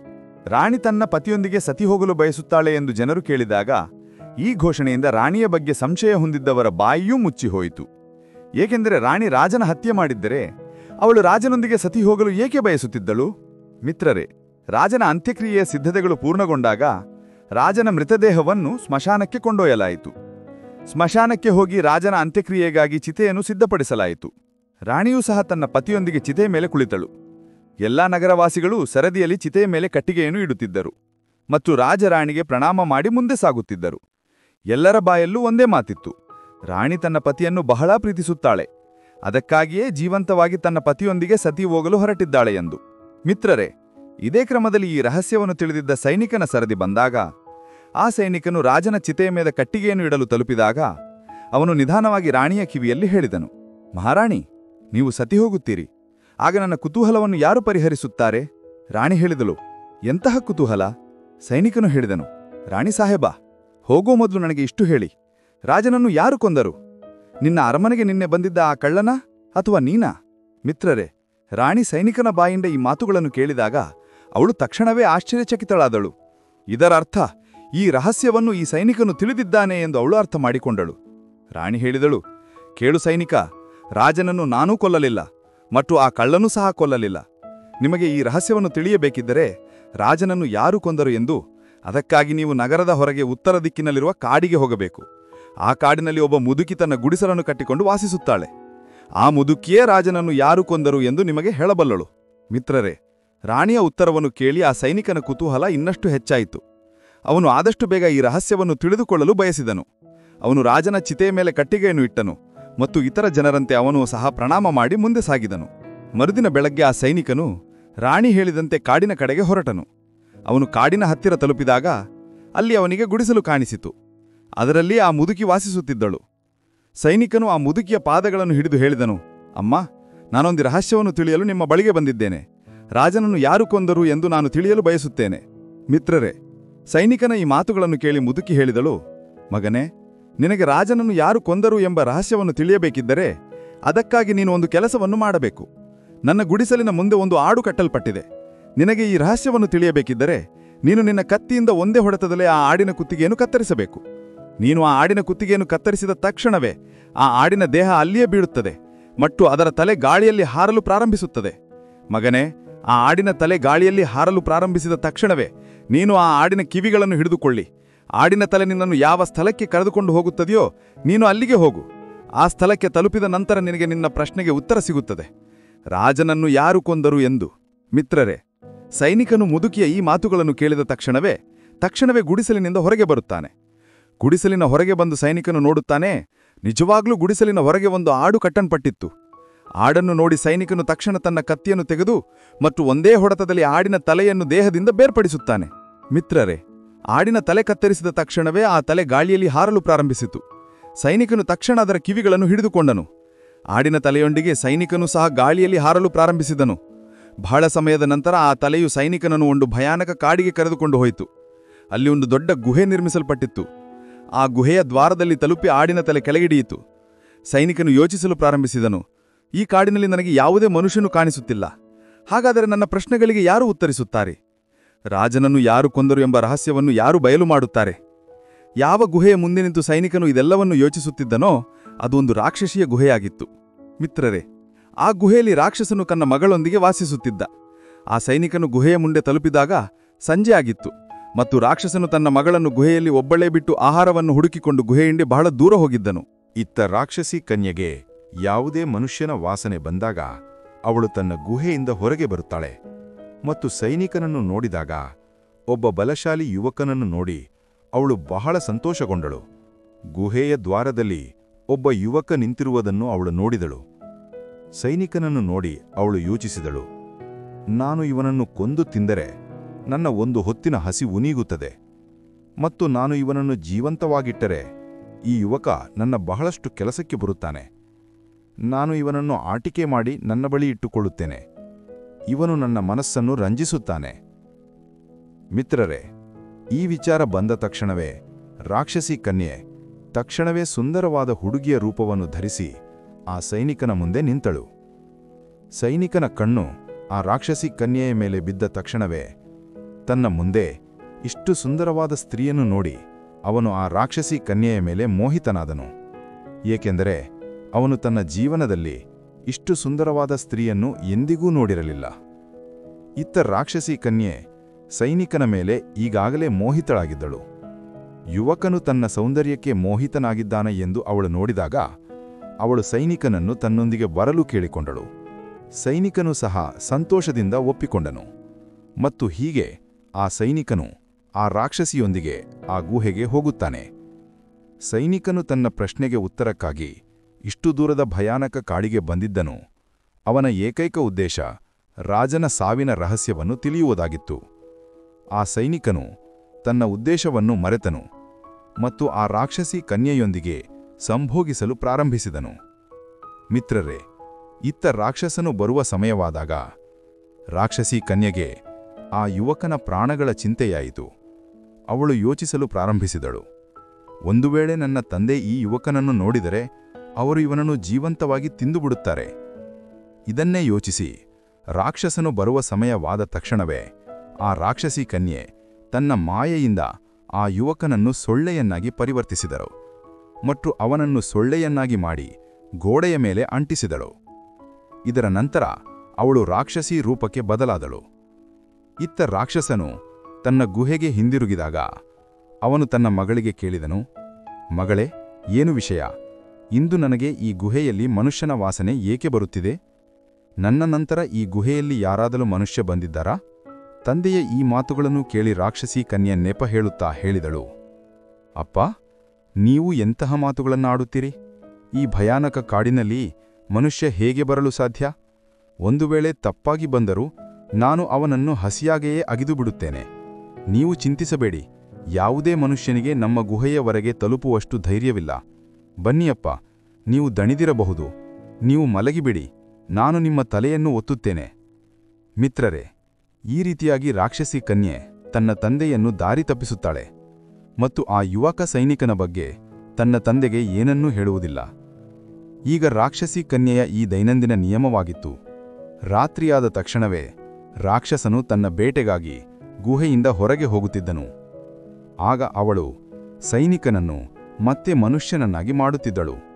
ರಾಕ್ಷಸನು ಹಿಂದಿರುಗುವ ಸಮಯವಾದ ತಕ್ಷಣವೇ ಅವಳು ಅವನನ್ನು ಸೊಳ್ಳೆಯಂಡಾಗಿ ಮಾಡಿ ಗೋಡೆಯ ಮೇಲೆ ಅಂಟಿಸುತ್ತಿದ್ದಳು. ಈ ರೀತಿಯಾಗಿ ಆ ಸೈನಿಕನು ರಾಕ್ಷಸಿಯ ಗುಹೆಯಲ್ಲಿ ವಾಸಿಸುತ್ತಾ ಬಹಳ ಸಮಯ ಕಳೆದನು. ಆ ಸೈನಿಕನು ರಾಕ್ಷಸಿಯ ಗುಹೆಯಲ್ಲಿ ಬಹಳ ಸಮಯ ಕಳೆದಾಗ ಮತ್ತು ಅವನಿಗೆ ರಾಕ್ಷಸಿ ಕನ್ಯೆಯಿಂದ ಬೇಸರವಾದಾಗ ಅವನಿಗೆ ತನ್ನ ಹೆಂಡತಿ ಮಕ್ಕಳ ನೆನಪು ಕಾಡಲು ಪ್ರಾರಂಭಿಸಿತು. ಆದರೆ ಅವನು ರಾಕ್ಷಸಿ ಕನ್ಯೆಯ ಹಿಡಿತದಲ್ಲಿ ಸಿಕ್ಕಿಬಿದ್ದಿದ್ದನು ಮತ್ತು ಅವಳ ಹಿಡಿತದಿಂದ ಹೊರಗೆ ಬರುವುದು ಸುಲಭದ ಕೆಲಸವಾಗಿರಲಿಲ್ಲ. ಹೀಗೆಯೇ ಇನ್ನೂ ಕೆಲವು ದಿನಗಳು ಕಳೆದಾಗ ಒಂದು ದಿನ ಆ ಸೈನಿಕನಿಗೆ ಗುಹೆಯಿಂದ ತಪ್ಪಿಸಿಕೊಳ್ಳುವ ಅವಕಾಶ ಸಿಕ್ಕಿತು. ಏನಾಯಿತೆಂದರೆ, ಒಂದು ದಿನ ರಾಕ್ಷಸನು ತನ್ನ ಮಗಳನ್ನು ಗುಹೆಯಲ್ಲಿ ಒಬ್ಬಳೇ ಬಿಟ್ಟು ಬೇಟೆಗಾಗಿ ಕಾಡಿಗೆ ಹೋಗುತ್ತಾನೆ. ತಂದೆ ಹೋದ ನಂತರ ಆ ರಾಕ್ಷಸಿ ಕನ್ಯೆ ಸೊಳ್ಳೆಯಾಗಿದ್ದ ಸೈನಿಕನನ್ನು ಮತ್ತೆ ಮನುಷ್ಯನನ್ನಾಗಿ ಮಾಡಿದಳು ಮತ್ತು ಅವನೊಂದಿಗೆ ಪ್ರೀತಿ ಮಾಡಲು ಪ್ರಾರಂಭಿಸಿದಳು. ಇದರ ನಂತರ ಅವಳು ಅವನನ್ನು ಸೊಳ್ಳೆಯನ್ನಾಗಿ ಮಾಡಲು ಮರೆತು ಹೋದಳು ಮತ್ತು ಸೈನಿಕನೊಂದಿಗೆ ಮಾತನಾಡುತ್ತಾ ಅವಳಿಗೆ ನಿದ್ದೆ ಬಂತು. ಇದೇ ಅವಕಾಶವನ್ನು ಸೈನಿಕನು ಹುಡುಕುತ್ತಿದ್ದನು. ನನಗೆ ಯಾವಾಗ ಅವಕಾಶ ಸಿಗುತ್ತದೆ ಮತ್ತು ನಾನು ಇಲ್ಲಿಂದ ಓಡಿ ಹೋಗುತ್ತೇನೆ ಎಂದು. ಮಿತ್ರರೇ, ಆ ಸೈನಿಕನಿಗೆ ಈ ಅವಕಾಶ ಸಿಕ್ಕ ತಕ್ಷಣವೇ ಸೈನಿಕನು ಸದ್ದಿಲ್ಲದೆ ಗುಹೆಯಿಂದ ಹೊರಗೆ ಬರುತ್ತಾನೆ. ಗುಹೆಯಿಂದ ಹೊರಗೆ ಬಂದ ಸೈನಿಕನು ಯೋಚಿಸಿದನು, ನನಗೆ ರಾಕ್ಷಸಿ ಕನ್ಯೆಯಿಂದ ಮುಕ್ತಿ ಸಿಕ್ಕಿತು. ಆದರೆ ನನ್ನ ನಗರವನ್ನು ನಾನು ಹೇಗೆ ತಲುಪಬೇಕು? ನನಗೆ ನನ್ನ ನಗರದ ದಾರಿಯೂ ತಿಳಿದಿಲ್ಲ. ಆದರೂ ಸೈನಿಕನು ಸೋಲನ್ನು ಒಪ್ಪಿಕೊಳ್ಳಲಿಲ್ಲ. ಅವನು ದೇವರ ಹೆಸರನ್ನು ತೆಗೆದುಕೊಂಡು ಒಂದು ದಿಕ್ಕಿನ ಕಡೆಗೆ ಓಡಿದನು. ಹಲವು ದಿನಗಳ ಓಡಾಟದ ನಂತರ ಕೊನೆಗೂ ಅವನು ತನ್ನ ನಗರವನ್ನು ತಲುಪುತ್ತಾನೆ. ಅವನು ತನ್ನ ನಗರಕ್ಕೆ ತಲುಪಿ ತನ್ನ ಕುಟುಂಬದವರನ್ನು ಭೇಟಿಯಾದಾಗ, ತನ್ನ ಹೆಂಡತಿ ಮಕ್ಕಳನ್ನು ಭೇಟಿಯಾದಾಗ ಅವರನ್ನು ಭೇಟಿಯಾಗಿ ಅವನಿಗೆ ಬಹಳ ಸಂತೋಷವಾಯಿತು. ತನ್ನ ಕುಟುಂಬವನ್ನು ಭೇಟಿಯಾಗುತ್ತಾ ಸೈನಿಕನು ಯೋಚಿಸುತ್ತಿದ್ದನು, ಆ ರಾಕ್ಷಸಿ ಕನ್ಯೆಗೆ ನಿದ್ದೆ ಬಿದ್ದದ್ದು ಒಳ್ಳೆಯದಾಯಿತು ಮತ್ತು ನಾನು ಓಡಿ ಬಂದೆ. ಒಂದು ವೇಳೆ ನನಗೆ ಈ ಅವಕಾಶ ಸಿಕ್ಕದಿದ್ದರೆ ಅವಳು ನನ್ನನ್ನು ಇನ್ನೆಷ್ಟು ಕಾಲ ಸೊಳ್ಳೆಯನ್ನಾಗಿ ಅಥವಾ ನೊಣವನ್ನಾಗಿಟ್ಟುಕೊಳ್ಳುತ್ತಿದ್ದಳೋ ಗೊತ್ತಿಲ್ಲ. ನನಗೆ ಈ ಅವಕಾಶ ಸಿಕ್ಕಿದ್ದಕ್ಕೆ ದೇವರಿಗೆ ಲಕ್ಷ ಲಕ್ಷ ಧನ್ಯವಾದಗಳು. ಮಿತ್ರರೇ, ಈ ರೀತಿಯಾಗಿ ಆ ಸೈನಿಕನಿಗೆ ಮನೆಗೆ ಬಂದು ಸಹ ಬಹಳ ದಿನಗಳು ಕಳೆದಿವೆ. ಬಹಳ ಸಮಯ ಅವನು ತನ್ನ ಮನೆಯಲ್ಲಿ ಕಳೆದ ನಂತರ ಅವನಿಗೆ ಮತ್ತೆ ಆ ರಾಕ್ಷಸಿ ಕನ್ಯೆಯ ನೆನಪು ಕಾಡಲು ಪ್ರಾರಂಭಿಸಿತು. ಸೈನಿಕನು ಯೋಚಿಸಲು ಪ್ರಾರಂಭಿಸಿದನು. ಆ ಸ್ತ್ರೀ ಎಷ್ಟು ಸುಂದರವಾಗಿದ್ದಳು, ನನ್ನನ್ನು ಎಷ್ಟು ಚೆನ್ನಾಗಿ ನೋಡಿಕೊಳ್ಳುತ್ತಿದ್ದಳು, ನಾನು ಅವಳನ್ನು ಹೀಗೆ ಒಬ್ಬಳೇ ಬಿಟ್ಟು ಬರಬಾರದಿತ್ತು. ಅವಳು ನನ್ನನ್ನು ಎಷ್ಟು ನೋಡಿಕೊಂಡಳು, ನನಗೆ ಅಷ್ಟು ಪ್ರೀತಿ ನೀಡಿದಳು, ಮತ್ತು ನಾನು ಅವಳೊಂದಿಗೆ ಏನು ಮಾಡಿದೆ? ಬರುವಾಗ ನಾನು ಅವಳನ್ನು ಭೇಟಿಯಾಗಿಯೂ ಬರಲಿಲ್ಲ. ನಾನು ಅವಳನ್ನು ಹೀಗೆ ಬಿಟ್ಟು ಬರಬಾರದಿತ್ತು. ಮಿತ್ರರೇ, ಈ ಯೋಚನೆ ಸೈನಿಕನ ಮನಸ್ಸಿಗೆ ಬಂದಾಗ ಅವನ ಆತಂಕ ಹೆಚ್ಚಾಗಲು ಪ್ರಾರಂಭಿಸಿತು. ಈಗ ಅವನು ರಾತ್ರಿಯೂ ಹಗಲೂ ಅವಳ ನೆನಪುಗಳಲ್ಲಿ ಕಳೆದು ಹೋಗುತ್ತಿದ್ದನು. ಈಗ ಅವನಿಗೆ ರೊಟ್ಟಿಯೂ ಚೆನ್ನಾಗಿ ಅನಿಸುತ್ತಿರಲಿಲ್ಲ, ನೀರೂ ಸಹ. ಇಡೀ ದಿನ ಅವಳ ಬಗ್ಗೆಯೇ ಯೋಚಿಸುತ್ತಿದ್ದನು. ಅವನ ಆತಂಕ ಹೆಚ್ಚಾದಾಗ ಸೈನಿಕನು ಆ ರಾಕ್ಷಸಿ ಕನ್ಯೆಯನ್ನು ಭೇಟಿಯಾಗಲು ಹಾತೊರೆಯಲು ಪ್ರಾರಂಭಿಸಿದನು ಮತ್ತು ಅವನು ನಿರ್ಧರಿಸಿದನು, ಏನೇ ಆಗಲಿ, ಆದರೆ ಒಮ್ಮೆಯಾದರೂ ಆ ಕನ್ಯೆಯನ್ನು ಭೇಟಿಯಾಗಿ ಬರಬೇಕು. ಈ ನಿರ್ಧಾರವನ್ನು ಮಾಡಿ ಸೈನಿಕನು ಆ ಮುದುಕಿಯ ಬಳಿಗೆ ತಲುಪುತ್ತಾನೆ ಮತ್ತು ಆ ಮುದುಕಿಗೆ ಕೈಜೋಡಿಸಿ ಹೇಳುತ್ತಾನೆ, ಅಮ್ಮ, ನೀವು ನನ್ನನ್ನು ಮೊದಲು ಯಾವ ಸ್ಥಳಕ್ಕೆ ಕಳುಹಿಸಿದ್ದರೋ ಅದೇ ಸ್ಥಳಕ್ಕೆ ನಾನು ಮತ್ತೆ ಹೋಗಲು ಬಯಸುತ್ತೇನೆ. ಮುದುಕಿ ಸೈನಿಕನನ್ನು ನೋಡಿದಾಗ ಆ ಮುದುಕಿ ಸೈನಿಕನನ್ನು ಗುರುತಿಸಿದಳು. ಇವನು ಕೆಲವು ದಿನಗಳ ಹಿಂದೆ ರಾಜನ ಹಂತಕನನ್ನು ಪತ್ತೆ ಹಚ್ಚಲು ನನ್ನ ಬಳಿ ಬಂದಿದ್ದ ಸೈನಿಕ ಎಂದು. ಮುದುಕಿ ಹೇಳಿದಳು, ಮಗನೇ, ನಾನು ನಿನ್ನನ್ನು ಆ ಕಾಡಿಗೆ ಕಳುಹಿಸಿದ ಕೆಲಸ ಈಗ ಪೂರ್ಣಗೊಂಡಿದೆಯೇ ಅಥವಾ ಇಲ್ಲವೇ? ಸೈನಿಕನು ಹೇಳಿದನು, ಅಮ್ಮ, ಆ ಮಾತುಗಳನ್ನು ಬಿಡಿ. ರಾಜನನ್ನು ಯಾರು ಕೊಂದರು ಎಂಬುದು ನನಗೇಕೆ ಬೇಕು? ನಾನು ಅದಕ್ಕಿಂತಲೂ ಹೆಚ್ಚು ಅಗತ್ಯವಿರುವ ಕೆಲಸಕ್ಕಾಗಿ ನಿಮ್ಮ ಬಳಿಗೆ ಬಂದಿದ್ದೇನೆ. ಅಮ್ಮ, ಒಮ್ಮೆಯಾದರೂ ನೀವು ನನ್ನ ಮೇಲೆ ಕೃಪೆ ಮಾಡಿ ಮತ್ತು ನನ್ನನ್ನು ಆ ಸ್ಥಳಕ್ಕೆ ತಲುಪಿಸಿ. ನನಗೆ ಒಮ್ಮೆಯಾದರೂ ಆ ಸ್ಥಳಕ್ಕೆ ಹೋಗಲು ಬೇಕಾಗಿದೆ. ಮಿತ್ರರೇ, ಈಗ ಸೈನಿಕನು ತಾನು ಮೊದಲ ಬಾರಿಗೆ ಈ ಮುದುಕಿಯ ಬಳಿ ಏಕೆ ಬಂದೆ ಎಂಬುದನ್ನು ಮರೆತಿದ್ದನು. ಈಗ ಸೈನಿಕನಿಗೆ ಕೇವಲ ಆ ರಾಕ್ಷಸಿ ಕನ್ಯೆಯನ್ನು ಭೇಟಿಯಾಗಬೇಕಾಗಿತ್ತು. ಅವನೊಳಗೆ ಆ ಕನ್ಯೆಯನ್ನು ಭೇಟಿಯಾಗುವ ಆತಂಕ ಹೆಚ್ಚಾಗುತ್ತಿತ್ತು. ಅವನು ಪದೇ ಪದೇ ಮುದುಕಿಗೆ ಆ ಸ್ಥಳಕ್ಕೆ ತಲುಪಿಸುವಂತೆ ಬೇಡಿಕೊಡುತ್ತಿದ್ದನು. ಸೈನಿಕನ ಈ ಆತಂಕವನ್ನು ನೋಡಿ ಮುದುಕಿ ಅರ್ಥಮಾಡಿಕೊಂಡಳು, ಈ ಸೈನಿಕನು ಕಾಮದ ವಶದಲ್ಲಿದ್ದಾನೆ ಎಂದು. ಮುದುಕಿ ಹೇಳಿದಳು, ಮಗನೇ, ಮೊದಲು ನನ್ನ ಬಳಿ ಒಂದು ಆಡು ಇತ್ತು. ಅದರ ಕಿವಿಗಳನ್ನು ಹಿಡಿದು ನೀನು ಅಲ್ಲಿಗೆ ತಲುಪಿದ್ದೆ. ಆದರೆ ಈಗ ನನ್ನ ಬಳಿ ಮತ್ತೊಂದು ಆಡು ಉಳಿದಿಲ್ಲ. ಈಗ ನಾನು ನಿನ್ನನ್ನು ಎಲ್ಲಿಗೆ ತಲುಪಿಸಲಿ? ಆಗ ಸೈನಿಕನು ಹೇಳಿದನು, ಮಾತೆ, ನಾನು ನಿಮ್ಮ ಜೀವಮಾನವಿಡ ಋಣಿಯಾಗಿರುತ್ತೇನೆ. ನೀವು ಹೇಗಾದರೂ ನನ್ನನ್ನು ಆ ಸ್ಥಳಕ್ಕೆ ತಲುಪಿಸಿ. ನಾನು ಒಮ್ಮೆಯಾದರೂ ಆ ರಾಕ್ಷಸಿ ಕನ್ಯೆಯನ್ನು ಭೇಟಿಯಾಗಲು ಬಯಸುತ್ತೇನೆ. ನೀವು ಹೇಗಾದರೂ ನನ್ನನ್ನು ಆ ಹುಡುಗಿಯನ್ನು ಭೇಟಿಯಾಗುವಂತೆ ಮಾಡಿ. ಸೈನಿಕನ ಈ ಮಾತುಗಳನ್ನು ಕೇಳಿ ಮುದುಕಿ ಹೇಳಿದಳು, ಸರಿ, ನೀನು ಕೇಳದಿದ್ದರೆ ನನ್ನ ಬಳಿ ಇನ್ನೊಂದು ಉಪಾಯವಿದೆ. ಅದರಿಂದ ನೀನು ಬೇಗನೆ ಆ ಹುಡುಗಿಯ ಬಳಿ ತಲುಪಬಹುದು. ಸೈನಿಕನು ಏನು ಉಪಾಯ ಎಂದು ಕೇಳಿದಾಗ ಮುದುಕಿ ಹೇಳಲು ಪ್ರಾರಂಭಿಸಿದಳು, ಮಗನೇ, ನೀನು ಆ ಹುಡುಗಿಯನ್ನು ಭೇಟಿಯಾಗಬೇಕಾದರೆ ಅದಕ್ಕಾಗಿ ನೀನು ನಿನ್ನ ದೊಡ್ಡ ಮಗನನ್ನು ನನ್ನ ಬಳಿಗೆ ತರಬೇಕು. ಸೈನಿಕನು ಹೇಳಿದನು, ಇದು ಯಾವ ದೊಡ್ಡ ವಿಷಯ? ನಾನು ಈಗಲೇ ನನ್ನ ಮಗನನ್ನು ಕರೆದುಕೊಂಡು ಬರುತ್ತೇನೆ. ಮಿತ್ರರೇ, ಇಷ್ಟು ಹೇಳಿ ಸೈನಿಕನು ತನ್ನ ಮನೆಗೆ ತಲುಪಿಲನು ಮತ್ತು ತನ್ನ ದೊಡ್ಡ ಮಗನನ್ನು ಕರೆದುಕೊಂಡು ಮುದುಕಿಯ ಬಳಿಗೆ ಬಂದನು. ನಂತರ ಮುದುಕಿಗೆ ಹೇಳಲು ಪ್ರಾರಂಭಿಸಿದನು, ಮಾತೆ, ನಾನು ನನ್ನ ಮಗನನ್ನು ನನ್ನೊಂದಿಗೆ ಕರೆದುಕೊಂಡು ಬಂದಿದ್ದೇನೆ. ಹೇಳಿ, ಈಗ ನಾನು ಏನು ಮಾಡಬೇಕು? ಮುದುಕಿ ಹೇಳಿದಳು, ಮಗನೇ, ನೀನು ಹೆಚ್ಚು ಏನನ್ನೂ ಮಾಡಬೇಕಾಗಿಲ್ಲ. ನೀನು ಆ ಆಡಿನ ತಲೆಯನ್ನು ಹೇಗೆ ಕತ್ತರಿಸಿದೆಯೋ ಅದೇ ರೀತಿಯಲ್ಲಿ ನೀನು ನಿನ್ನ ಮಗನ ಕುತ್ತಿಗೆಯನ್ನು ಕತ್ತರಿಸಬೇಕು. ನೀನು ಆಡಿನ ಕಿವಿಗಳನ್ನು ಹಿಡಿದಲು ಆ ಸ್ಥಳಕ್ಕೆ ತಲುಪಿದಂತೆ ಅದೇ ರೀತಿಯಲ್ಲಿ ನಿನ್ನ ತಲೆಯೂ ನಿನ್ನನ್ನು ಆ ಸ್ಥಳಕ್ಕೆ ತಲುಪಿಸುತ್ತದೆ. ಮಿತ್ರರೇ, ಕಾಮದ ವಶವಾದ ಸೈನಿಕನು ಹುಡುಗಿಯನ್ನು ಭೇಟಿಯಾಗಲು ತನ್ನ ಮಗನ ತಲೆಯನ್ನು ಕತ್ತರಿಸಲು ಸಿದ್ಧನಾಗುತ್ತಾನೆ. ಸೈನಿಕನು ತನ್ನ ಮಗನ ತಲೆಯನ್ನು ಕತ್ತರಿಸಲು ಕತ್ತಿಯನ್ನು ಎತ್ತಿದ ತಕ್ಷಣವೇ ಅದೇ ಮುದುಕಿ ಆ ಸೈನಿಕನ ಕೈಯನ್ನು ಹಿಡಿದು ಹೇಳುತ್ತಾಳೆ, ನಿಲ್ಲು ಯುವಕ, ಇದೇ ನಿನ್ನ ಪ್ರಶ್ನೆಗೆ ಉತ್ತರವಾಗಿದೆ. ನೀನು ಆ ದಿನ ನನ್ನ ಬಳಿಗೆ ರಾಜನನ್ನು ಯಾರು ಕೊಂದರು ಎಂಬ ಪ್ರಶ್ನೆಯನ್ನು ಹಿಡಿದು ಬಂದಿದ್ದೆ. ಹಾಗಾದರೆ ಕೇಳು ಯುವಕ, ರಾಜನನ್ನು ಕಳ್ಳನೂ ಕೊಲ್ಲಲಿಲ್ಲ ಮತ್ತು ರಾಣಿಯೂ ಕೊಲ್ಲಲಿಲ್ಲ. ರಾಜನನ್ನು ಕೇವಲ ಹವಸ್ಸು ಮಾತ್ರ ಕೊಂದಿತ್ತು.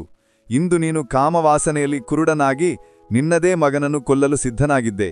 ಇದೇ ಹವಸ್ಸಿನ ವಶವಾಗಿ ಮನುಷ್ಯನು ಅಜ್ಞಾನಿಯಾಗುತ್ತಾನೆ ಮತ್ತು ಅವನು ಯಾವ ಘೋರ ಕಾರ್ಯವನ್ನು ಮಾಡುತ್ತಾನೆ ಅದರ ಕಲ್ಪನೆಯನ್ನು ಮಾಡಲು ಸಾಧ್ಯವಿಲ್ಲ. ವಾಸನೆಯಲ್ಲಿ ಕುರುಡಾದವನು ಸಂಬಂಧಗಳನ್ನು ನಾಶ ಮಾಡುತ್ತಾನೆ. ಅದು ಯಾರ ಜೀವವನ್ನು ಯಾವಾಗ ತೆಗೆದುಕೊಳ್ಳುತ್ತದೆ ಎಂದು ಯಾರಿಗೂ ತಿಳಿದಿಲ್ಲ. ಆದ್ದರಿಂದ ಯಾರೇ ಎಷ್ಟೇ ನಿಮ್ಮವರಾಗಿದ್ದರೂ ವಾಸನೆಯಲ್ಲಿ ಕುರುಡಾದವರನ್ನು ಎಂದಿಗೂ ನಂಬಬಾರದು ಎಂದು ನಾವು ನಿಮಗೆ ಹೇಳುತ್ತೇವೆ. ಮುದುಕಿ ಮುಂದೆ ವಿವರಿಸುತ್ತಾ ಹೇಳಿದಳು, ಮಗನೇ, ಎರಡನೆಯವನು ಧನದ ಆಸೆಯನ್ನು ಹೊಂದಿರುವವನು. ಧನದ ಆಸೆಯನ್ನು ಹೊಂದಿರುವ ವ್ಯಕ್ತಿಯೂ ಸಹ ಎಂದಿಗೂ ಯಾರೊಬ್ಬನ ಸ್ವಂತದವನಾಗುವುದಿಲ್ಲ. ಯಾವ ವ್ಯಕ್ತಿ ಧನದ ಆಸೆಯನ್ನು ಹೊಂದಿರುತ್ತಾನೋ ಅವನಿಗೆ ಯಾವುದೇ ವಿಷಯವೂ ಮುಖ್ಯವಾಗುವುದಿಲ್ಲ. ಅಂತಹ ಜನರು ಸ್ವಲ್ಪ ಧನದ ಆಸೆಗಾಗಿ ಎಲ್ಲಾ ಮಿತಿಗಳನ್ನು ದಾಟಿಬಿಡುತ್ತಾರೆ. ಧನದ ಆಸೆಯನ್ನು ಹೊಂದಿರುವ ವ್ಯಕ್ತಿಯನ್ನು ಸಹ ಎಂದಿಗೂ ನಂಬಬಾರದು. ಮಗನೇ, ಈಗ ನಾನು ನಿನಗೆ ಮೂರನೇ ವ್ಯಕ್ತಿಯ ಬಗ್ಗೆ ಹೇಳುತ್ತೇನೆ. ಯಾರ ಮೇಲೆ ಎಂದಿಗೂ ತಪ್ಪು ಮಾಡುವ ಮೂಲಕವೂ ನಂಬಿಕೆಯಿಡಬಾರದು. ಮಗನೇ, ಅವನು ಕೋಪದಿಂದ ತುಂಬಿದ ಮನುಷ್ಯ. ಯಾರ ಸ್ವಭಾವವು ಕೋಪಿಷ್ಠವಾಗಿರುತ್ತದೆಯೋ ಅಂತಹ ಜನರು ಸಹ ನಂಬಿಕೆಗೆ ಅರ್ಹರಲ್ಲ. ಕೋಪಿಷ್ಠ ಮನುಷ್ಯನು ಕೋಪದಲ್ಲಿ ಕುರುಡನಾಗಿ ಪಶ್ಚಾತ್ತಾಪ ಪಡುವುದನ್ನು ಹೊರತುಪಡಿಸಿ ಎಲ್ಲವನ್ನೂ ಮಾಡಿಬಿಡುತ್ತಾನೆ. ಕೋಪಿಷ್ಠ ಮನುಷ್ಯನ ಬುದ್ಧಿಯು ಸಂಪೂರ್ಣವಾಗಿ ಶೂನ್ಯವಾಗುತ್ತದೆ. ಕೋಪಿಷ್ಠ ಮನುಷ್ಯನಿಗೆ ತನ್ನವನು ಅಥವಾ ಹೊರಗಿನವನು ಎಂದು ಏನೂ ಕಾಣಿಸುವುದಿಲ್ಲ.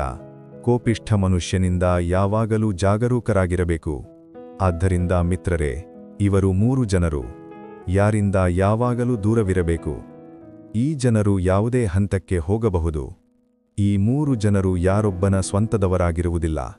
ಇಲ್ಲಿಯವರೆಗೆ ತಮ್ಮ ರಕ್ತ ಸಂಬಂಧಿಗಳಿಗೆ ಸಹ ದ್ರೋಹ ಮಾಡಬಹುದು. ಮುಂದೆ ಮುದುಕಿಯ ಆ ಸೈನಿಕನಿಗೆ ವಿವರಿಸುತ್ತಾ ಹೇಳಿದಳು, ಮಗನೇ, ಕಾಡಿನಲ್ಲಿ ಯಾವುದೇ ಕನ್ಯೆ ಇರಲಿಲ್ಲ. ಇದೆಲ್ಲವೂ ನಾನು ರಚಿಸಿದ ಮಾಯೆಯಾಗಿತ್ತು. ನಾನು ನೇರವಾಗಿ ನಿನ್ನ ಪ್ರಶ್ನೆಗೆ ಉತ್ತರವನ್ನು ನೀಡಿದ್ದರೆ ಮತ್ತು ರಾಜನನ್ನು ವಾಸನೆಯು ಕೊಂದಿದೆ ಎಂದು ಹೇಳಿದ್ದರೆ ನಿನಗೆ ನನ್ನ ಮಾತುಗಳ ಮೇಲೆ ನಂಬಿಕೆ ಬಡುತ್ತಿರಲಿಲ್ಲ. ಆದರೆ ಇಂದು ನೀನು ನಿನ್ನ ಕಣ್ಣುಗಳಿಂದ ನೋಡಿದ್ದೀಯಾ, ವಾಸನೆಯಲ್ಲಿ ಮನುಷ್ಯನು ಎಷ್ಟೊಂದು ಕುರುಡನಾಗುತ್ತಾನೆ ಎಂದರೆ ಅವನಿಗೆ ತನ್ನ ಮಗನೂ ಸಹ ಕಾಣಿಸುವುದಿಲ್ಲ. ಆದ್ದರಿಂದ ಈಗ ನೀನು ನಂಬಬಹುದು, ರಾಜನನ್ನು ಕಳ್ಳನೂ ಕೊಲ್ಲಲಿಲ್ಲ ಮತ್ತು ರಾಣಿಯೂ ಕೊಲ್ಲಲಿಲ್ಲ. ರಾಜನನ್ನು ಕೇವಲ ವಾಸನೆಯೂ ಮಾತ್ರ ಕೊಂದಿತ್ತು. ಮಿತ್ರರೇ, ಇಷ್ಟು ಹೇಳಿ ಆ ಮುದುಕಿ ತನ್ನ ಗುಡಿಸಲಿಗೆ ಹಿಂದಿರುಗುತ್ತಾಳೆ ಮತ್ತು ಸೈನಿಕನು ತನ್ನ ಮಗನನ್ನು ಕರೆದುಕೊಂಡು ತನ್ನ ಮನೆಗೆ ಹಿಂದಿರುಗುತ್ತಾನೆ ಮತ್ತು ಅತ್ತ ಒಂಟೆಯ ಆಡನ್ನು ಕರೆದುಕೊಂಡು ತನ್ನ ಗಮ್ಯಸ್ಥಾನವನ್ನು ತಲುಪುತ್ತದೆ. ಸ್ನೇಹಿತರೆ, ನಂಬಿಕೆ ಬೆಳೆದಾಗ ಹೊರಗಿನವರೂ ಸಹ ನಿಮ್ಮವರಾಗುತ್ತಾರೆ ಮತ್ತು ನಂಬಿಕೆ ಮುರಿದಾಗ ನಿಮ್ಮವರೂ ಸಹ ಹೊರಗಿನವರಾಗುತ್ತಾರೆ. ಯಾವುದೇ ವಯಸ್ಸಿನವರಾಗಿರಲಿ, ಆದರೆ ಪೆಟ್ಟಾದಾಗ ಬಾಯಿಂದ ಹೊರಬರುವ ಮೊದಲ ಪದ ತಾಯಿ ಎಂದೇ. ಅಳವಡಿಸಿಕೊಳ್ಳಲು ಸಾವಿರಾರು ಗುಣಗಳು ಸಹ ಕಡಿಮೆಯೇ ಮತ್ತು ಬಿಡಲು ಒಂದು ಕೊರತೆಯೇ ಸಾಕು. ಸಂಬಂಧಗಳನ್ನು ಹೇಗೆ ನಿಭಾಯಿಸಬೇಕು ಎಂದು ಅರ್ಥವಾಗುತ್ತಿಲ್ಲ. ಯಾರೊಬ್ಬರೊಂದಿಗೆ ಮನಸ್ಸು ಸೇರುವುದಿಲ್ಲ, ಮತ್ತೊಬ್ಬರು ಹೃದಯದಿಂದ ಸಿಗುವುದಿಲ್ಲ. ನಿಮಗೆ ಯಾರಾದರೂ ಒಳ್ಳೆಯವರು ಎಂದು ಅನಿಸಿದರೆ ಒಳ್ಳೆಯವರು ಅವರು ಅಲ್ಲ, ಬದಲಿಗೆ ಒಳ್ಳೆಯವರು ನೀವೇ. ಏಕೆಂದರೆ ಅವರಲ್ಲಿ ಒಳ್ಳೆಯತನವನ್ನು ನೋಡುವ ದೃಷ್ಟಿ ನಿಮ್ಮಲ್ಲಿದೆ. ಪ್ರೀತಿ ಮುಗಿದಾಗ ಸಂಬಂಧವು ಭಾರವಾಗಿ ಅನಿಸುತ್ತದೆ, ಏಕೆಂದರೆ ಸಾಮಾನ್ಯವಾಗಿ ಮಳೆ ನಿಂತ ನಂತರ ಛತ್ರಿಯೂ ಭಾರವಾಗಿ ಅನಿಸುತ್ತದೆ. ಆಸೆಗಳು ಇಂದಿಗೂ ಬಂಡಾಯ ಏಳಲು ಬಯಸುತ್ತವೆ, ಆದರೆ ಮಾತನ್ನು ಎದೆಯಲ್ಲಿ ಹುಗಿದಿಡುವುದು ಹೇಗೆ ಎಂದು ನಾನು ಕಲಿತಿದ್ದೇನೆ. ಕೆಲವು ಜನರು ತಮ್ಮ ಜೀವನವನ್ನು ಅಂತಹ ವ್ಯಕ್ತಿಗಾಗಿ ಹಾಳು ಮಾಡಿಕೊಳ್ಳುತ್ತಾರೆ. ಅವರಿಗೆ ತಮ್ಮ ಬಗ್ಗೆ ಕಾಳಜಿಯೇ ಇರುವುದಿಲ್ಲ. ಯಾರು ಇಷ್ಟು ಶ್ರೀಮಂತರಲ್ಲ, ಅವರು ತಮ್ಮ ಕಳೆದ ಕಾಲವನ್ನು ಖರೀದಿಸಲು ಸಾಧ್ಯವಿಲ್ಲ. ಮತ್ತು ಯಾರು ಇಷ್ಟು ಬಡವರೂ ಅಲ್ಲ, ಅವರು ತಮ್ಮ ಮುಂದಿನ ಕಾಲವನ್ನು ಬದಲಾಯಿಸಲು ಸಾಧ್ಯವಿಲ್ಲ. ಎಲೆ ಉದುರುವ ಕಾಲದಲ್ಲಿ ಕೇವಲ ಎಲೆಗಳು ಬೀಳುತ್ತವೆ ಮಹಾಶಯರೇ. ದೃಷ್ಟಿಯಿಂದ ಕೆಳಗೆ ಬೀಳಲು ಯಾವುದೇ ಋತು ಇರುವುದಿಲ್ಲ. ನನ್ನ ಆಲೋಚನಾ ಶೈಲಿ ಸ್ವಲ್ಪ ವಿಭಿನ್ನವಾಗಿದೆ. ಎಲ್ಲರಿಗೂ ಗುರಿಯ ಆಸಕ್ತಿ ಮತ್ತು ನನಗೆ ಸರಿಯಾದ ದಾರಿಗಳ ಆಸಕ್ತಿ. ಜನರು ಹೇಳುತ್ತಾರೆ, ಹಣ ಇಟ್ಟುಕೊಳ್ಳಿ, ಕೆಟ್ಟ ಸಮಯದಲ್ಲಿ ಕೆಲಸಕ್ಕೆ ಬರುತ್ತದೆ. ನಾವು ಹೇಳುತ್ತೇವೆ, ಒಳ್ಳೆಯ ಜನರೊಂದಿಗೆ ಇರಿ, ಕೆಟ್ಟ ಸಮಯವೇ ಬರುವುದಿಲ್ಲ. ಗೌರವ ಅವರದಾಗಿರುತ್ತದೆ, ಯಾರು ಅದಕ್ಕೆ ಅರ್ಹರಾಗಿರುತ್ತಾರೋ. ಗೌರವವನ್ನು ಕೇಳುವವರದ್ದಲ್ಲ. ಒಂದು ಸಂಘ ವಿಷಯಕ್ಕಾಗಿ ಯಾರೊಬ್ಬರ ದಾರವನ್ನು ಬಿಡಬೇಡಿ. ಯಾರನ್ನಾದರೂ ನಿಮ್ಮವರನ್ನಾಗಿ ಮಾಡಿಕೊಳ್ಳಲು ಜೀವನವೇ ಕಳೆದು ಹೋಗುತ್ತದೆ. ನೀವು ಎಷ್ಟೇ ಯೋಚಿಸಿದರೂ ಜನರು ಅಷ್ಟೊಂದು ಕೆಟ್ಟವರಾಗಿರುವುದಿಲ್ಲ. ಎಲ್ಲರ ಆಲೋಚನಾ ಶೈಲಿ ವಿಭಿನ್ನವಾಗಿರುತ್ತದೆ ಅಷ್ಟೇ. ಏನನ್ನಾದರೂ ಮುರಿಯಲು ಕಲ್ಲು ಎಸೆಯುವುದು ಅನಿವಾರ್ಯವಲ್ಲ. ಮಾತಿನ ಶೈಲಿಯನ್ನು ಬದಲಾಯಿಸುವುದರಿಂದಲೂ ಬಹಳಷ್ಟು ಮುರಿದು ಹೋಗುತ್ತದೆ.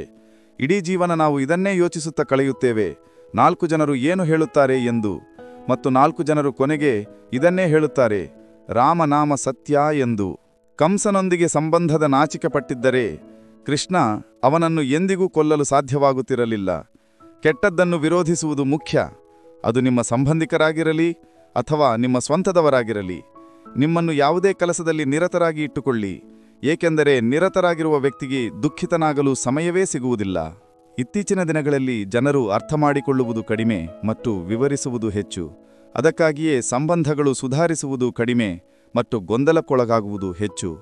ಶ್ರಮಪಡುತ್ತಲೇ ಇರಿ. ಇದರಿಂದ ನಿಮ್ಮ ಕೆಲಸ ಬೇಗ ಆಗುವುದಿಲ್ಲ, ಆದರೆ ಬೇಗನೇ ಆಗುತ್ತದೆ. ಕತ್ತಲೆಯನ್ನು ತೆಗೆದುಹಾಕಲು ಸಮಯ ವ್ಯರ್ಥ ಮಾಡಬೇಡಿ. ಬದಲಾಗಿ ದೀಪವನ್ನು ಬೆಳಗಲು ಸಮಯವನ್ನು ಹೂಡಿಕೆ ಮಾಡಿ. ಇತರರನ್ನು ಕೆಳಗೆ ತೋರಿಸುವುದರಲ್ಲ, ನಿಮ್ಮನ್ನು ಎತ್ತರಕ್ಕೆ ಏರಿಸುವುದರಲ್ಲಿ ಸಮಯವನ್ನು ಹೂಡಿಕೆ ಮಾಡಿ. ನಿಲ್ಲುವುದು ಎಂದರೆ ಅಂತ್ಯ ಮತ್ತು ನಡೆಯುತ್ತಲೇ ಇರುವುದು ಎಂದರೆ ಅನಂತ. ಜೀವನದ ಸತ್ಯವೇನೆಂದರೆ ಎಡವಟ್ಟು ಬಿದ್ದಾಗಲೇ ಮನುಷ್ಯ ನಡೆಯಲು ಕಲಿಯುತ್ತಾನೆ. ಭರವಸೆಯನ್ನು ಎಂದಿಗೂ ಬಿಡಬಾರದು. ಬಹುಶಃ ಬರುವ ದಿನ ಇಂದಿಗಿಂತ ಉತ್ತಮವಾಗಿರಬಹುದು. ಕಹಿಯಾದರೂ ಸತ್ಯ ಮಹಾಶಯರೇ, ನಿಮ್ಮವರು ಯಾವಾಗ ಹೊರಗಿನವರಾಗುತ್ತಾರೆ ಮತ್ತು ಹೊರಗಿನವರು ಯಾವಾಗ ನಿಮ್ಮವರಾಗುತ್ತಾರೆ ಎಂಬುದು ತಿಳಿದೇ ಇರುವುದಿಲ್ಲ. ಜೀವನದಲ್ಲಿ ಪ್ರತಿಯೊಂದು ಅವಕಾಶವನ್ನು ಉಪಯೋಗಿಸಿಕೊಳ್ಳಿ, ಆದರೆ ಯಾರೊಬ್ಬರ ಪರಿಸ್ಥಿತಿ ಮತ್ತು ಅಸಹಾಯಕತೆಯನ್ನು ದುರುಪಯೋಗಪಡಿಸಿಕೊಳ್ಳಬೇಡಿ. ಹಲವಾರು ಬಾರಿ ಮನುಷ್ಯನು ಯಾರಾದರೂ ಜೀವಂತವಾಗಿರುವಾಗ ಅವರ ಮಹತ್ವವನ್ನು ಅರ್ಥ ಮಾಡಿಕೊಳ್ಳುವುದಿಲ್ಲ ಮತ್ತು ಅವರು ದೂರವಾದ ನಂತರ ಪ್ರತಿಕ್ಷಣ ಅವರ ನೆನಪಿನಲ್ಲಿ ಸಾಯುತ್ತಾನೆ. ನಿಮ್ಮ ಜೀವನವನ್ನು ಈ ರೀತಿಯಲ್ಲಿ ಬದುಕಿ. ಇದರಿಂದ ನಿಮಗೆ ಸಂತೋಷ ಸಿಗುವುದರ ಜೊತೆಗೆ ಇತರರಿಗೂ ನೋವಾಗಬಾರದು. ಬನ್ನಿ, ಸ್ವಲ್ಪ ಶಾಂತಿಯಿಂದ ಬದುಕೋಣ. ಹೃದಯಕ್ಕೆ ನೋವುಂಟು ಮಾಡುವವರಿಂದ ಸ್ವಲ್ಪ ದೂರವಿರೋಣ. ನಿಮ್ಮ ತಪ್ಪುಗಳನ್ನು ನಿಮ್ಮ ಕೈಗಳಿಂದಲೇ ಸರಿಪಡಿಸಿಕೊಂಡರೆ ಅದು ಬೇರೆಯವರು ಸರಿಪಡಿಸುವುದಕ್ಕಿಂತ ಎಷ್ಟೋ ಉತ್ತಮ. ನನ್ನೊಂದಿಗೆ ಜೀವನದ ಅನುಭವಗಳ ಬಗ್ಗೆ ಕೇಳಬೇಡಿ. ನನ್ನ ವಯಸ್ಸೇ ನಾಚಿಕೆ ಪಡುತ್ತದೆ. ನನ್ನ ಹಳೆಯ ಪುಸ್ತಕವನ್ನು ತೆರೆಯಬೇಡ ಗೆಳೆಯ. ನಾನು ಯಾರ ಮೇಲೆ ನಂಬಿಕೆ ಇಟ್ಟಿದ್ದೆನೋ ಅವರೆಲ್ಲರೂ ನನ್ನ ಹೃದಯವನ್ನು ನೋಯಿಸಿದ್ದಾರೆ. ನಿಮ್ಮಿಗಾಗಿ ಯಾವುದೇ ಹಂತಕ್ಕೆ ಬೇಕಾದರೂ ಬಗ್ಗುವ ಜನರು. ಅವರು ನಿಮ್ಮನ್ನು ಗೌರವಿಸುವುದು ಮಾತ್ರವಲ್ಲ, ನಿಮ್ಮನ್ನು ಪ್ರೀತಿಸುತ್ತಾರೆ ಸಹ. ನಾನು ಜೀವನವನ್ನು ಕೇಳಿದೆ, ನೀನು ಇಷ್ಟು ಕಠಿಣವಾಗಿರುವುದೇಕೆ? ಜೀವನವು ನಕ್ಕು ಹೇಳಿತು, ಜಗತ್ತು ಸುಲಭವಾದ ವಿಷಯಗಳನ್ನು ಗೌರವಿಸುವುದಿಲ್ಲ.